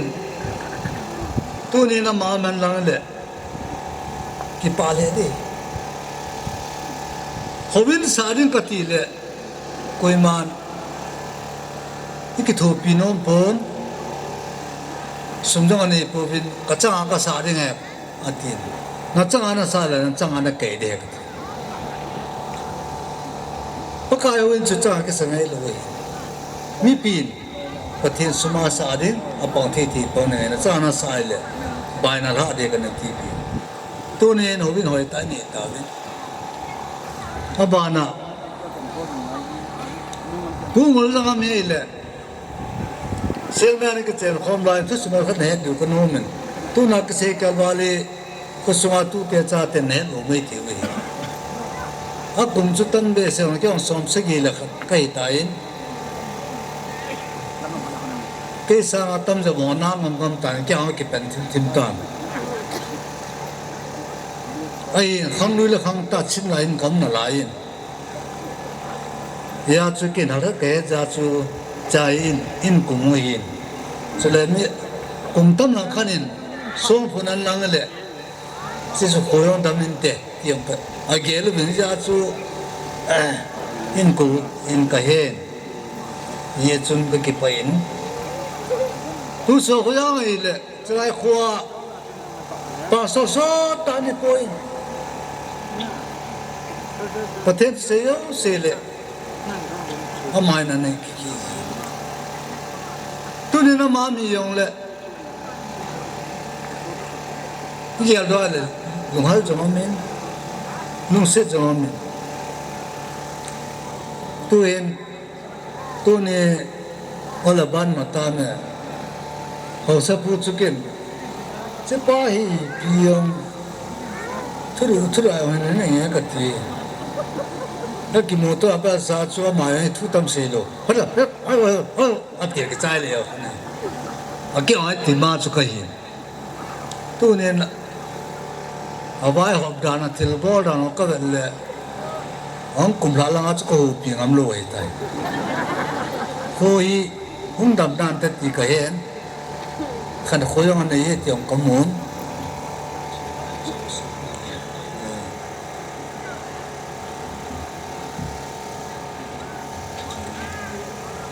tu nai tu thang khoa ya tu thang thol kan se de pin dola cho le ke wang se te ka ibin wang se te la pang alum lang ka yin ya tu thang khoa se ka khoa ka la yin ke ya suin suwa de nga hi kanan phao sa pu hi sa pang la hi hang tha la hi men te kan na de ti alung thima ka ga do ni tu de ma sa pe nei au sa patai nei jalvin pathin tangma na kan pin aban ki na tunia pu paulen la hokip banui thang pu paulen la lu chumi chor si pu paulen la li ama cha khani ml ni ki ni khai ulen aje jang im lo be di we ya chu tam tak se ki le tu ri ju bli na pu paule la thwa se cha pa pon tin yang la pu paule la za la hi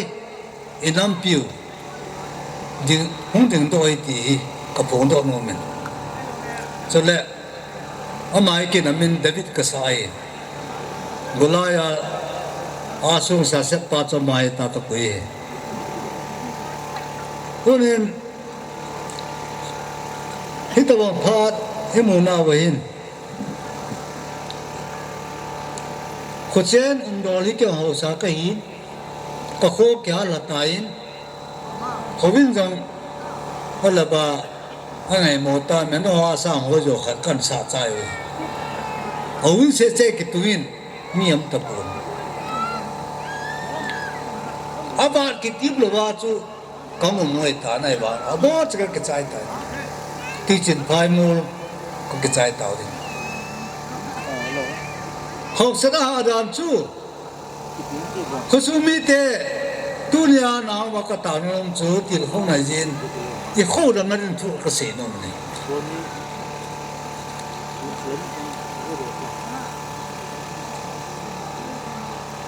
ตัวเราเห็นหกสามเห็นเอาสปาสามเห็นเอาวันเอาถูกแล้วแหละเดียมเดียมเห็นเป็นเต่าเดียมดีสาสุคนจะกำลังสามินเขาสเตจุดรถปนโถจีนี่เดียมไอ้เล่น้าเตอุเตจุดรถพัดเต็มเลยอากาศพอกินได้เลยถ้าสิ่งถ้าอากาศเดือดกินได้เลยอามาเอาจะคอนเซชันเดเห็นไปยังไงเขาตุ้งรอฮีเขาสเตฮีเขาสมองเขาสเตฮีเว้เดี๋ยวมั้งตัวเนี้ยคนนั้นพายเตะนั่นสมัยเตะคนมันก็เสียนุ่มจุเขาสปาจุกันที่ตาผู้อักเลสาจะดาวเตะอสุมังอาโมปังเยจุนโคตรมันน่าเลยคุณมาไม่พูดนาวินโคตรด่ามันดิเจวินอาเซียบอลผู้ติดตีเขาสเตียนสมาดิมาpresentation kan bol no mai ai din hostel ang chu numeo khori chong chune khe no mai to ke ola ma bo chi piam ta la ta ka thu la ta kha me nei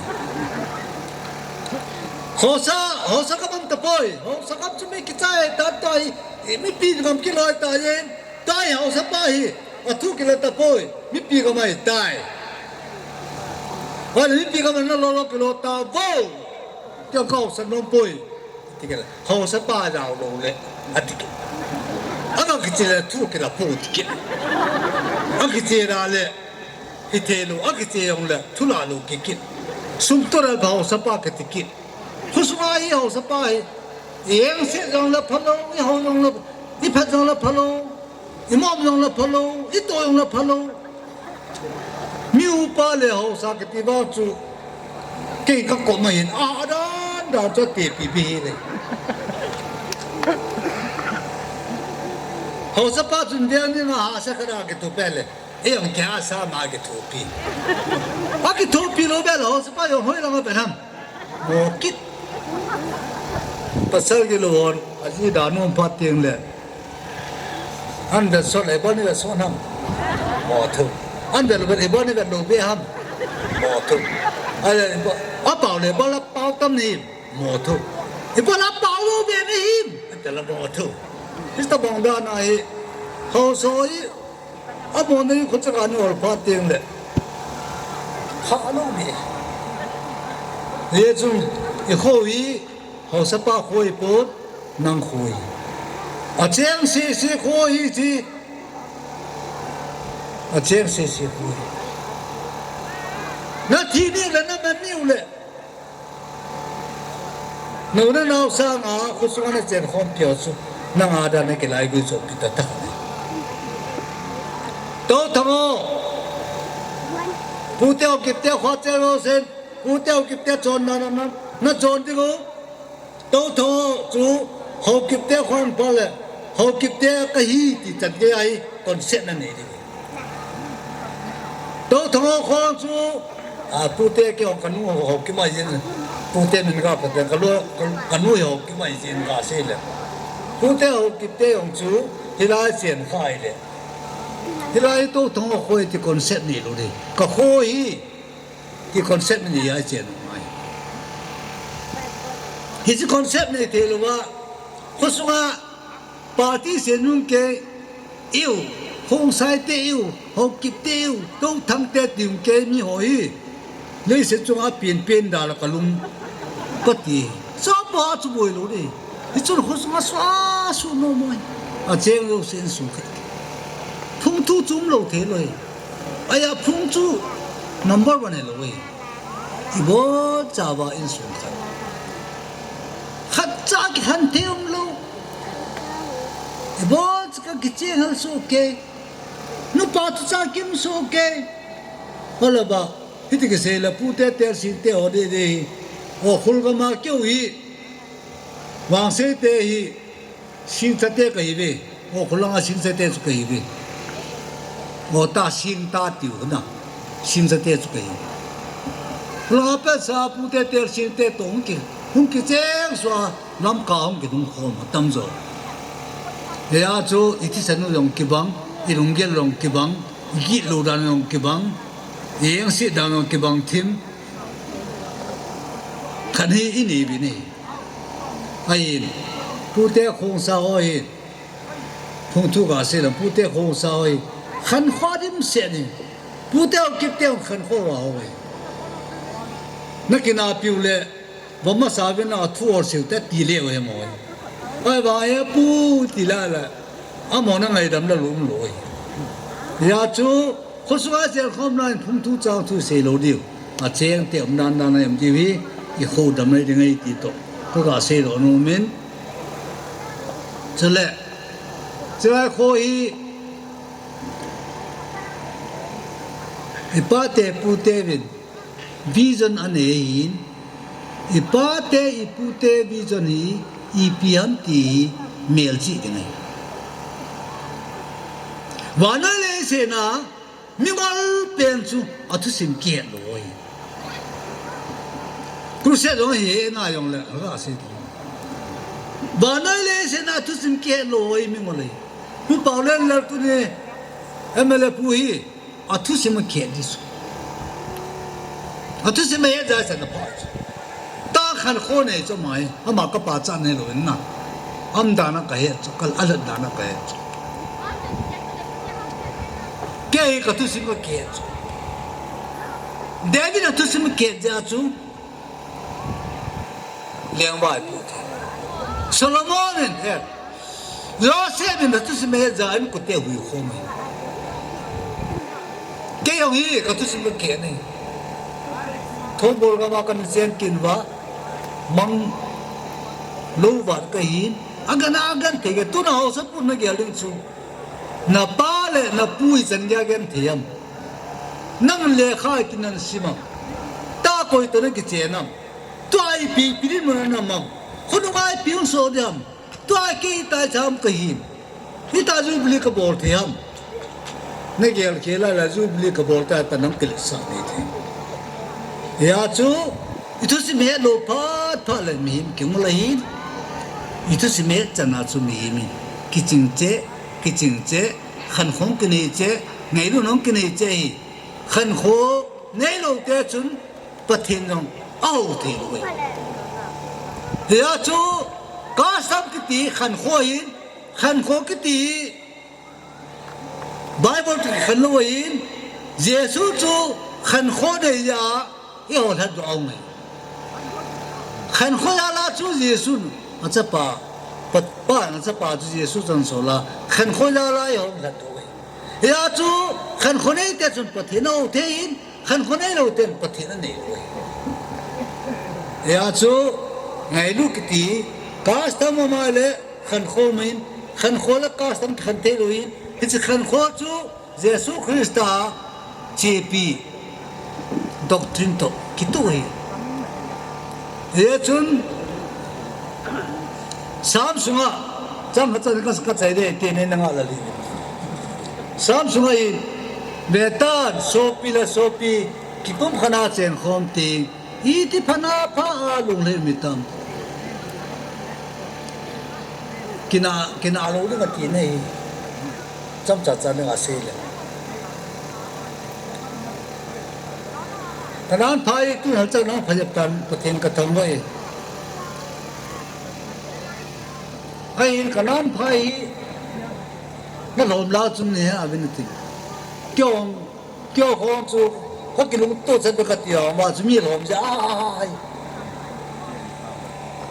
in som nga be din lo wai le ko chen hai in som tum chung pa lo ti lu in som nga a pha ta ye ki pa men in som mi le se gi in som thum la yong sa da hobung committee kiran women department youth department ang kilan to so ke sule village authority ang kilan so kirang village so kirang ang kilan kin village authority ang kilan kit chang lo ang kilan to sana ile ikupum ke alam kai ki ikupum alam kai la tumi khacha karian thanga ile mi ni ba na zo ma le jeng mo gi ma kim de hoi ya chu lam kaya pang su sunin thuno bola ipan lo de ta ya society ko ke society ai society mi society ka bet na le kalung dong ta kan tin kan se de na kan ma kan se thuno bol ngien adi se ngien ko da se tu ram ti lo apolo ngien ho bu nga yong ha chung hwa yong ha chung to nam sunga yong ma ke ni ti ka su dam de ham hilai ti ka se to de ham ti lo ti se ka pu ro de ka su di di apolo cho pha ka chang jang sta ba nga chu ko ka nga lui i ti bai le thil se bol pang to te chule chi khoi a chang lo se adi nga hi ho sa te adi nga a chu ma ki si man pun ho sunga chang lo se in sung ka ni bi chule chula yi a chang te ike kunai sa lo di a chang te ike kunai sa kal se chu ho geng di ni ya chu a chang te sa nga hostess nga chu khusumi a chang te chu ho ko ngai kunai te chu na ta sui ngai ya chu chang te nga chang po ki nai le adang se chu alum len ki ni ya chu e kho dam na ringa ken se sang ka pe nom chu khuswa chang lo se a chang ani te ka hi ti concept ne din chole khuswa ina ho kyo se lo di chole ho sa te ai da ju kham sa ba hi cha mo mo hi ho sa te lang in bol lo di ai chu yo ni bol wa dan lo sim se ding ai chu pa ting le kho yung cha ve tin ni kho ang cha be chu a chang lo se i kho ai khom ja chu yo in sung ki lo ja chu koi ma ni bel thi lo pa ti le awang se ring chu ong chang lu dong wang se ring a khone te kai te ju wang se ri tu hi re khusumi te chang lo se ko ma ka se nom chu hau sa pa ba li mang che che ding ai tu ye ma yo mang jab jab mai tai ka sa ba mang lo ri khusum ke wai pom mang pon tin che nong che thu thu de nai ai wa nga amang de ga chu masanga cho san khusum mayo sa control hin tu lai myo se ain til cha myo se le kha thien tan amili do sa ho tain ho sa ja control the be se talu kon za he no ne khal le chlai hi che ra de ngai hi chi tu bong ta bong su nei the hi chi the wa le tu bong ta bong ko ki sa ta de nga isen ta rum su the pathin pa sa pathin lo nei lo wa le mang de hi pathin nu ra le ni khan de pathin lo nei pathin lai bo no se plus hi pathin lo nei lo pare bo no se minus sa chi hi chi khusumi yo se le helai kho sa te in sumi te e ti ama sa tain ama gam le a chon phe nor bar sa bi chute le chang sir ki be be di we a tin jesu se na chu ke luin na hon I mana bor the ko we ti tu ne pathenin ei pan pi ja lo wa tu na jubli mang the mo wa chale pa pu te vi zo no tu na che pi vi cha te on e pa te pu te vin hununga mi tam ta chen khop the ni ba ko le deng tun pi vi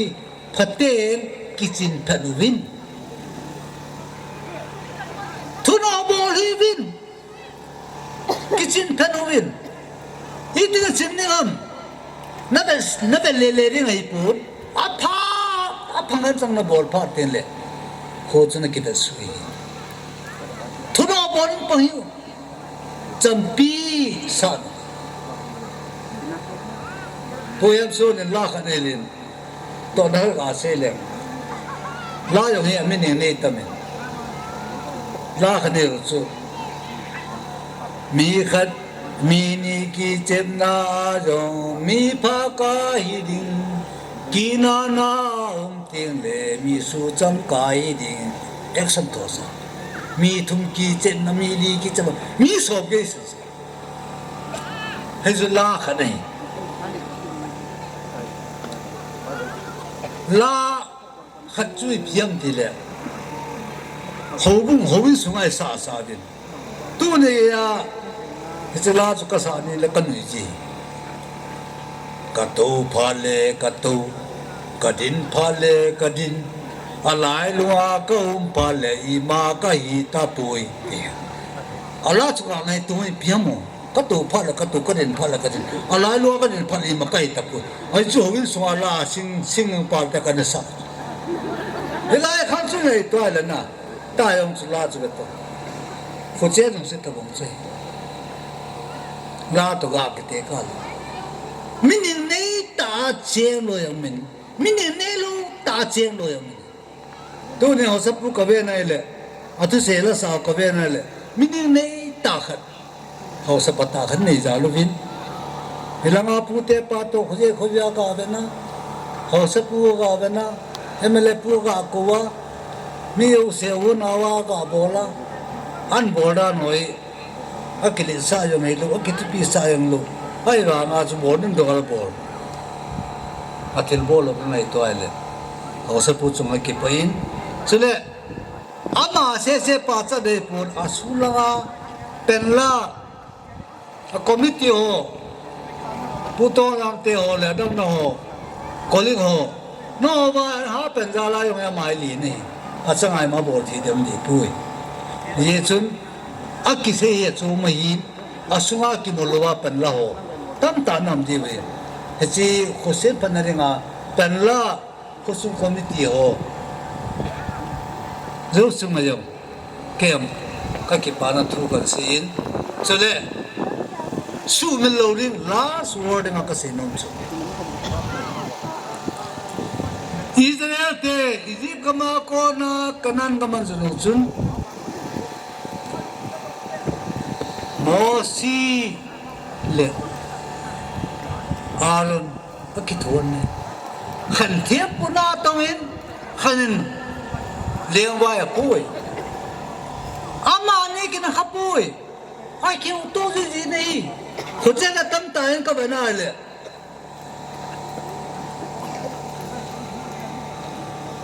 Pasal pan ho sa pasu ho sa pan pasal pa mudan hitabong ho sa damay ho sa pan no pasal pa na pe din pathin ko ma ta na ri yo se ama ko mai lo le ta mo hilanga tin bol ka te ti kyu to sa pathin ko ma pala pang ning the pu chu ho sa ba nai mi nu hi so le mi pa chu ho sa pai mi nu le mi pa ki ron ho mai ti sim le a ye chu za ten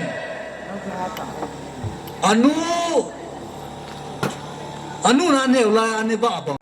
idang moi be se nu ba a bo yo se ho pu me no i ti su me lo de ba so pa do bang phalo de pathin tu nei ho sa pa do bang phalo de pathin tu do chu ama chu mai mang ta de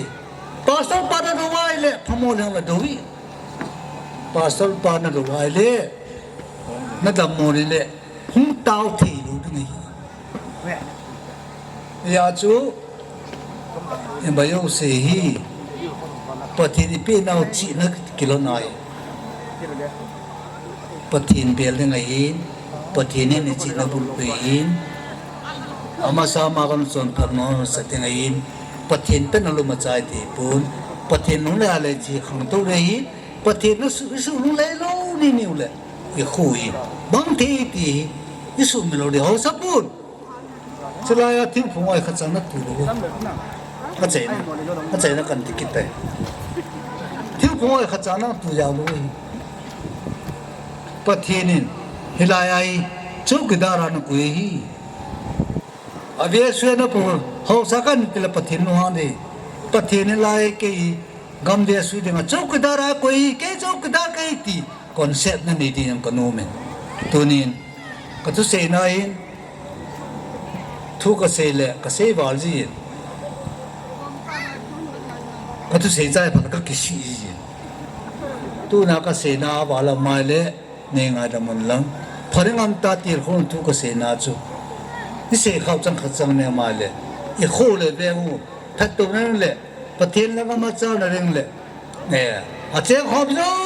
se kilung khat ta lu mong ta pathin ne u tin ri bin i thu se o zo se pathinin thati bu pi tawan chan chu tir khuna ka se ta thoi ki pa e i kho le be ngu dam thin na ringin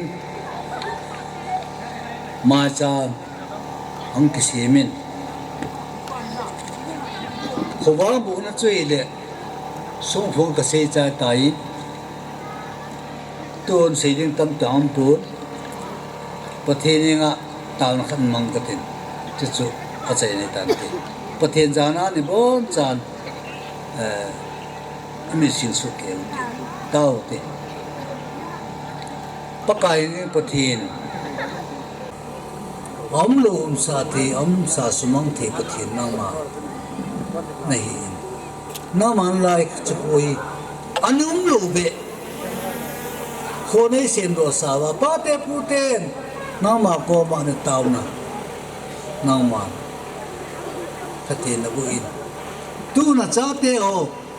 bu la na te o su pi te o to ka chen kho mu win hita ba ma khonom ta khopata nei pi ba nalung se da lalin no ya no ma wa chola ka sa wa khowin phata nei tun do sa wa tu na lo pi na nei mu sa jalon pa ka na men ka thang bo nei tu chang ya ai pui pa pa kai na ma nei aba da chi khoi nang man pi ding in na khona kan ko win chi mai cham kan se mu win lo pi le pa cha na ma chang in lam na ta te chunga lung se na long lo win chi khoi pi ding in hu ing pu Nazareth Jesu minin katawe na hi amen ke pa e pu reverend zeke to thang pathinin phathai bu intin achunga ki pathu isai uvin tu hin phat abana ding hi golden jubilee cultural troupe hong heading a hi in am ho hung lu zingin tin mi pite ho ito naw jong so ta in second ni se ga ding te diu te ito kham tan tin na ki pa me to te tu in cultural troupe ho hung lu na vin tin am ho hung lu jing lai vin phat man tam ta da la a program hung kau sung ho zo si chunga ki pa thu avelin ka him phung ki nin lung sit ta program ki chei ta ka hi koi ma wa thang le umlova program hi ki tup ta a chei chen zau chi dingin mi pi te zo si pakai minin tip na ka hin nei cultural troupe hon performance sa hin chei le holim na ani chil hadinga hi in hichi holim na hi pu Pauline lal hokip emle pu amazong gon sa di ma ni dingin tim na kahin nei culture troupe ho na phat no hin kila ta leo chum phante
เวทนุ่มมุมตาอินทัวปิว Golden Jubilee Culture Troupe โหจุงไอกิปาทุยเซอวิน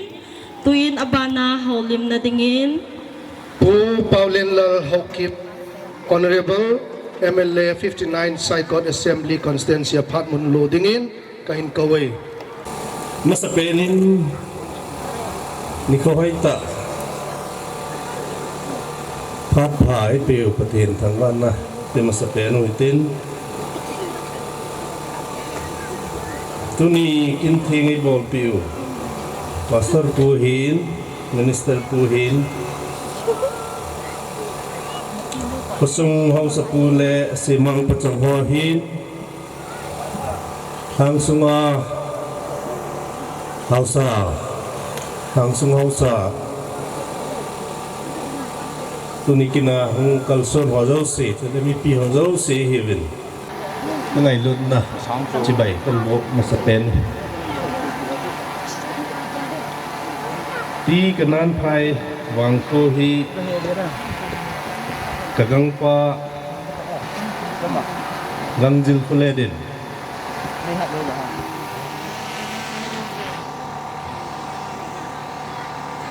2022 election dinga Lungel neya kong hai Le lai chun Ma ta sa na hat tapon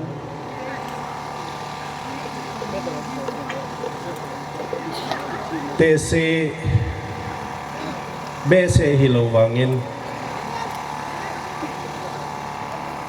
Ata sa din munchu Ahet thei khat jong hitan tin Mamang to Almang to Numay cha pang jaw loin Rum sungay ko ludhonin Ichiko hi Natupa to Nang kibet hunding he atin Chichu ibay laan na Nukha pe na hitan Chizawa chun Kakimuto man kinhon tapoy Manin innovation tawin Kagang pa hizi kiw hilowin Ngayon na chombe inapin Ma chinungin jong Mamangin Le thurzaw lawin ngayon na ipin Haw sa pukiw hilowin Kusong ni hohin Chombe nay ngay lovin Itiazong kale thurzaw de ham kahapon Ti chuntunia Nin ko hi Kakipa de sa din Kin izad ham khada chuminin ko wahile Ngam sunga imo po na siya kichi may mehin tu ni wang hi Thanom mong mga hong kaheti chukan pondo no mahe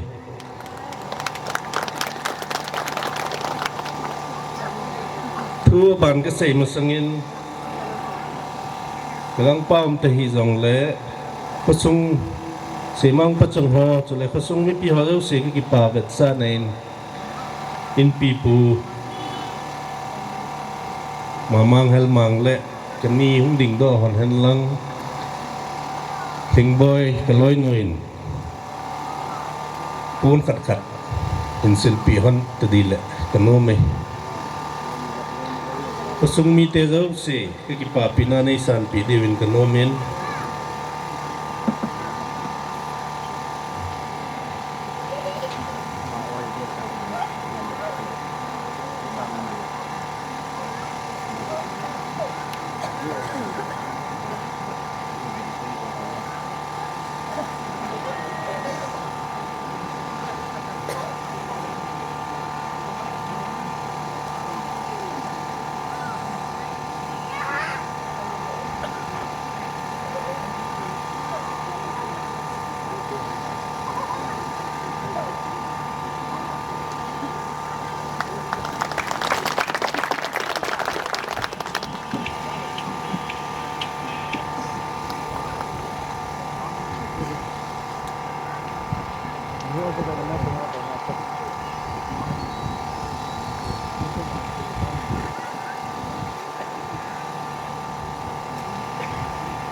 Zawin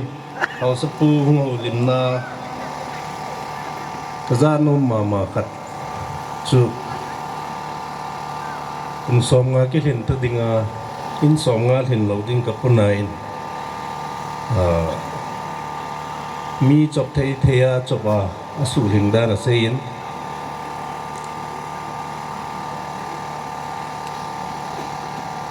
hausa bang kadin kusungalit le vai haba ha bep sewe ti dan ham kusung ke len ki lo be amin tua chu in som nga wal hin akit kum som ni langa sunga jubili karam kit masanga he in zakat ahit te dingin katim nomin katil khong nomin kadaisa na khong nomin ari chu khu hi Hingde wai che na hile khosum ki vai hom na kiu hilovin sarkar langa pada chango school hitata ai lawai health center hitata IPP ho dong asei nomin akoi lut abai in som lengam khat che nga school khat ai lawai le health center khat koi ki got te ki ti chu thilha sata hi zawa pastor pun khosung pu ha dan sei dan hile mi pi thaleng ke ho ding ayong he thilha ta ta ji akoi ma chu ki ngai lu mo lo hi ne wa nga ain a khochen dan in ta lo be school ham khat dei cha te ti chu bui bia ha gì hiện, ya chú in dòng hi, kinh đều hình chêng leo hẳn, iso pi hậu,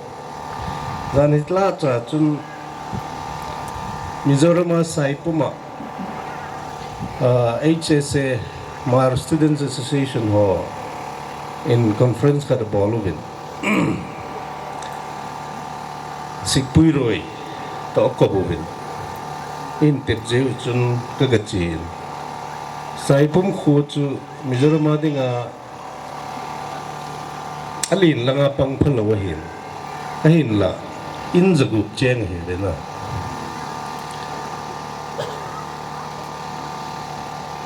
eho in zagup chen nei ki sim han lang le lo mai thei ya ka gin cha de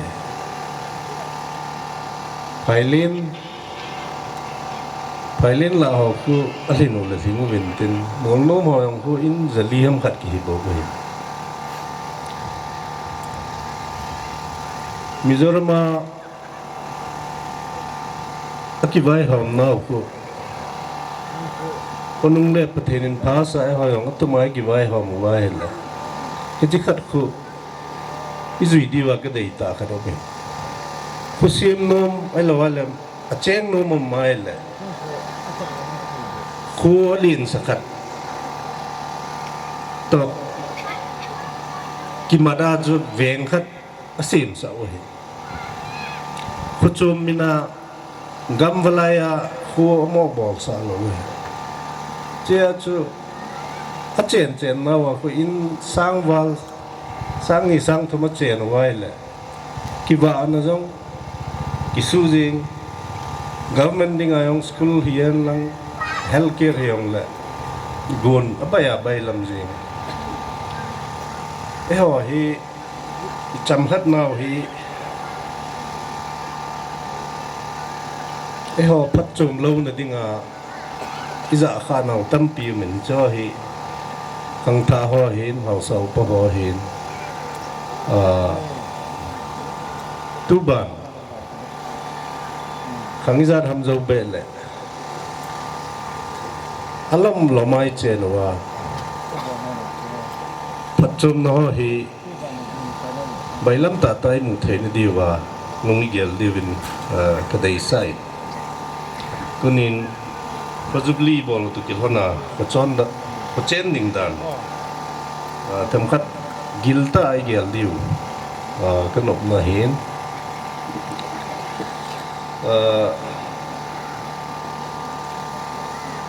sai puma ka china chun ku lalduma Honorable Chief Minister Mizoram jong chu jin gunin ana kawin Speaker pa jong na kawin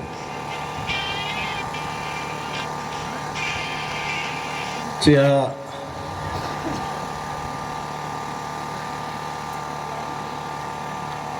kan sei kan tip num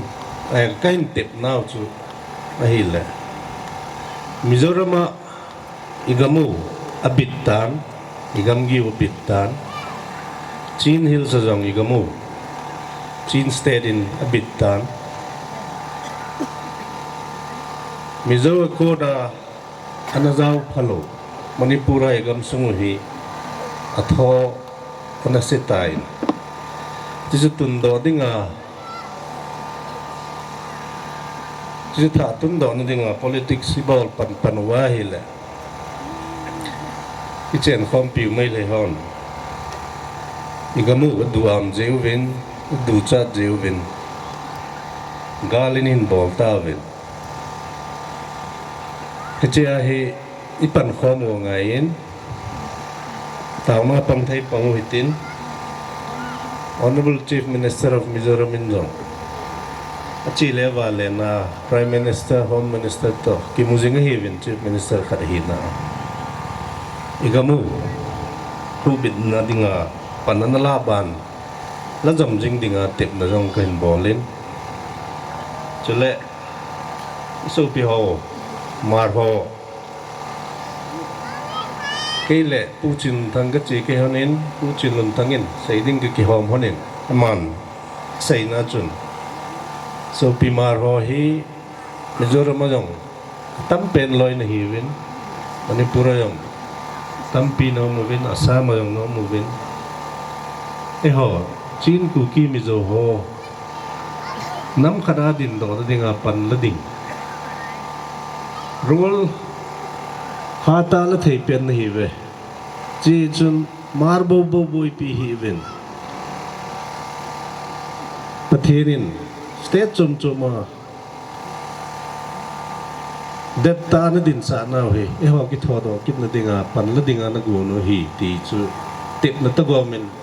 ahin sei pi ka sei nom chu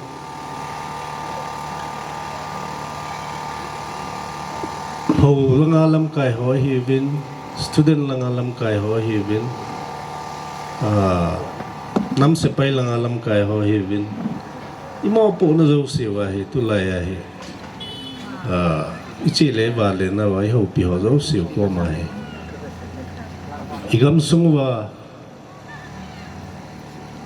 ichen now state a pada ikine iki thet bol da no le iki thi ngim dan ho hi chapang hon jong student hon jong athasim hi isaywa kiwai po na tum om lawa hi le nikhat thua May 3 le 4 May 2023 sunga ken thei nai to ho chu jing thei chung wa hi jing na lai hi ti pa hi Hatim thei zo si ke ho mi pi thale hon jong ka chi na wa ka boi pi pe nu le ka ha sei pe nu hin ke ho bo nei ngan se lo win amitan hin mo po nen ki lau hitin iguli pai zat le dang zat dang nam dang ho student hon jong Kiwai hom na tumi na ilo apoy mo dan hi im na chewa hi thei na chewa isap phung diu ka nomin chule sai nom kit khat chu khat vela chun keso ho lam kai nain Bangalore lam kai si ki mu khom na khat ke le pu chin lon thang le ปีกิมเนวแบงโลรากินขดาคือกจี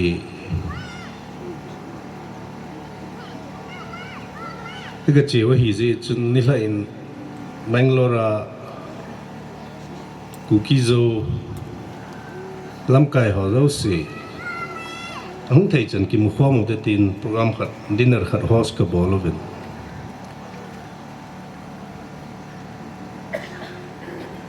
อโมลังทุเซนก็เป็นมาสาวินไม่เละแบงโลราเคสอสประธานป้าจุนห้องดินดอยน์ป้าเตหอ UT with legislature demandi bolo hi mulai mulo diwa hin abana ipi igon diwa matin kalung hangin cipai keso president aparenggang tai na la dowin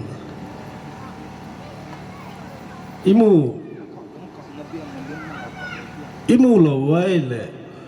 inamu makho itabang idem ti thuta na gel khaloham imu takawa Union Territory with Legislature Government of India ni ipe takawa thizong etai thu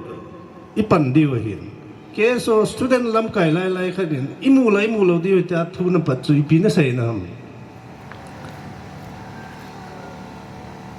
nu na chapangein chi ipe lo violet nam kai na win thichai jo winge na ti na wa hi tia lungel ha na nei wa panila de wa hi social media yung student lang cha ka lekha thi me ti cha in nalup na ning kharwa phone na ko win lam kai ho MLA ho thing noi lam kai ho house ho na demo win min chi khat nam khat hi je wa ithet bol naw le amo tam na gama para ithi ngim da no chu ipi bola chu puna lowa government of India ni thu mu hi pedi wa pedi hi ipi vinte ta ki chi sa ta thu sei lo yu mu ham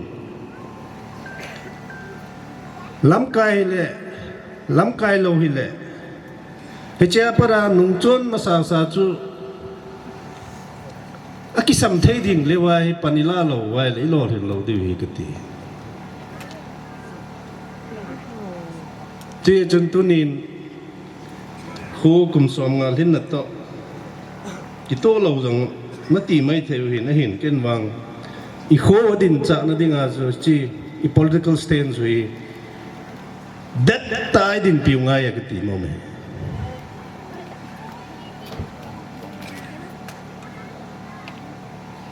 lekha thamkat ka the me tia constitution ka he tia che hi thelo di ki thu me mi pi ki the me heta lam kai ho again sa mi pi til do gu loi mo me hita bang ho hi so pi ule na wi nei wa le ken wang zawa pastor pu sei dan hi le ei mai man in sunga tabang element ho chu tang den in deng ma sa chiu te ka ti no me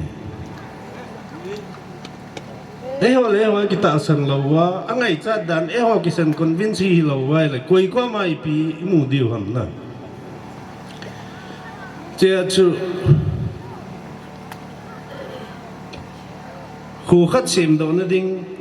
hello la khu khat kum som ngaung hin na dinga ta chapatia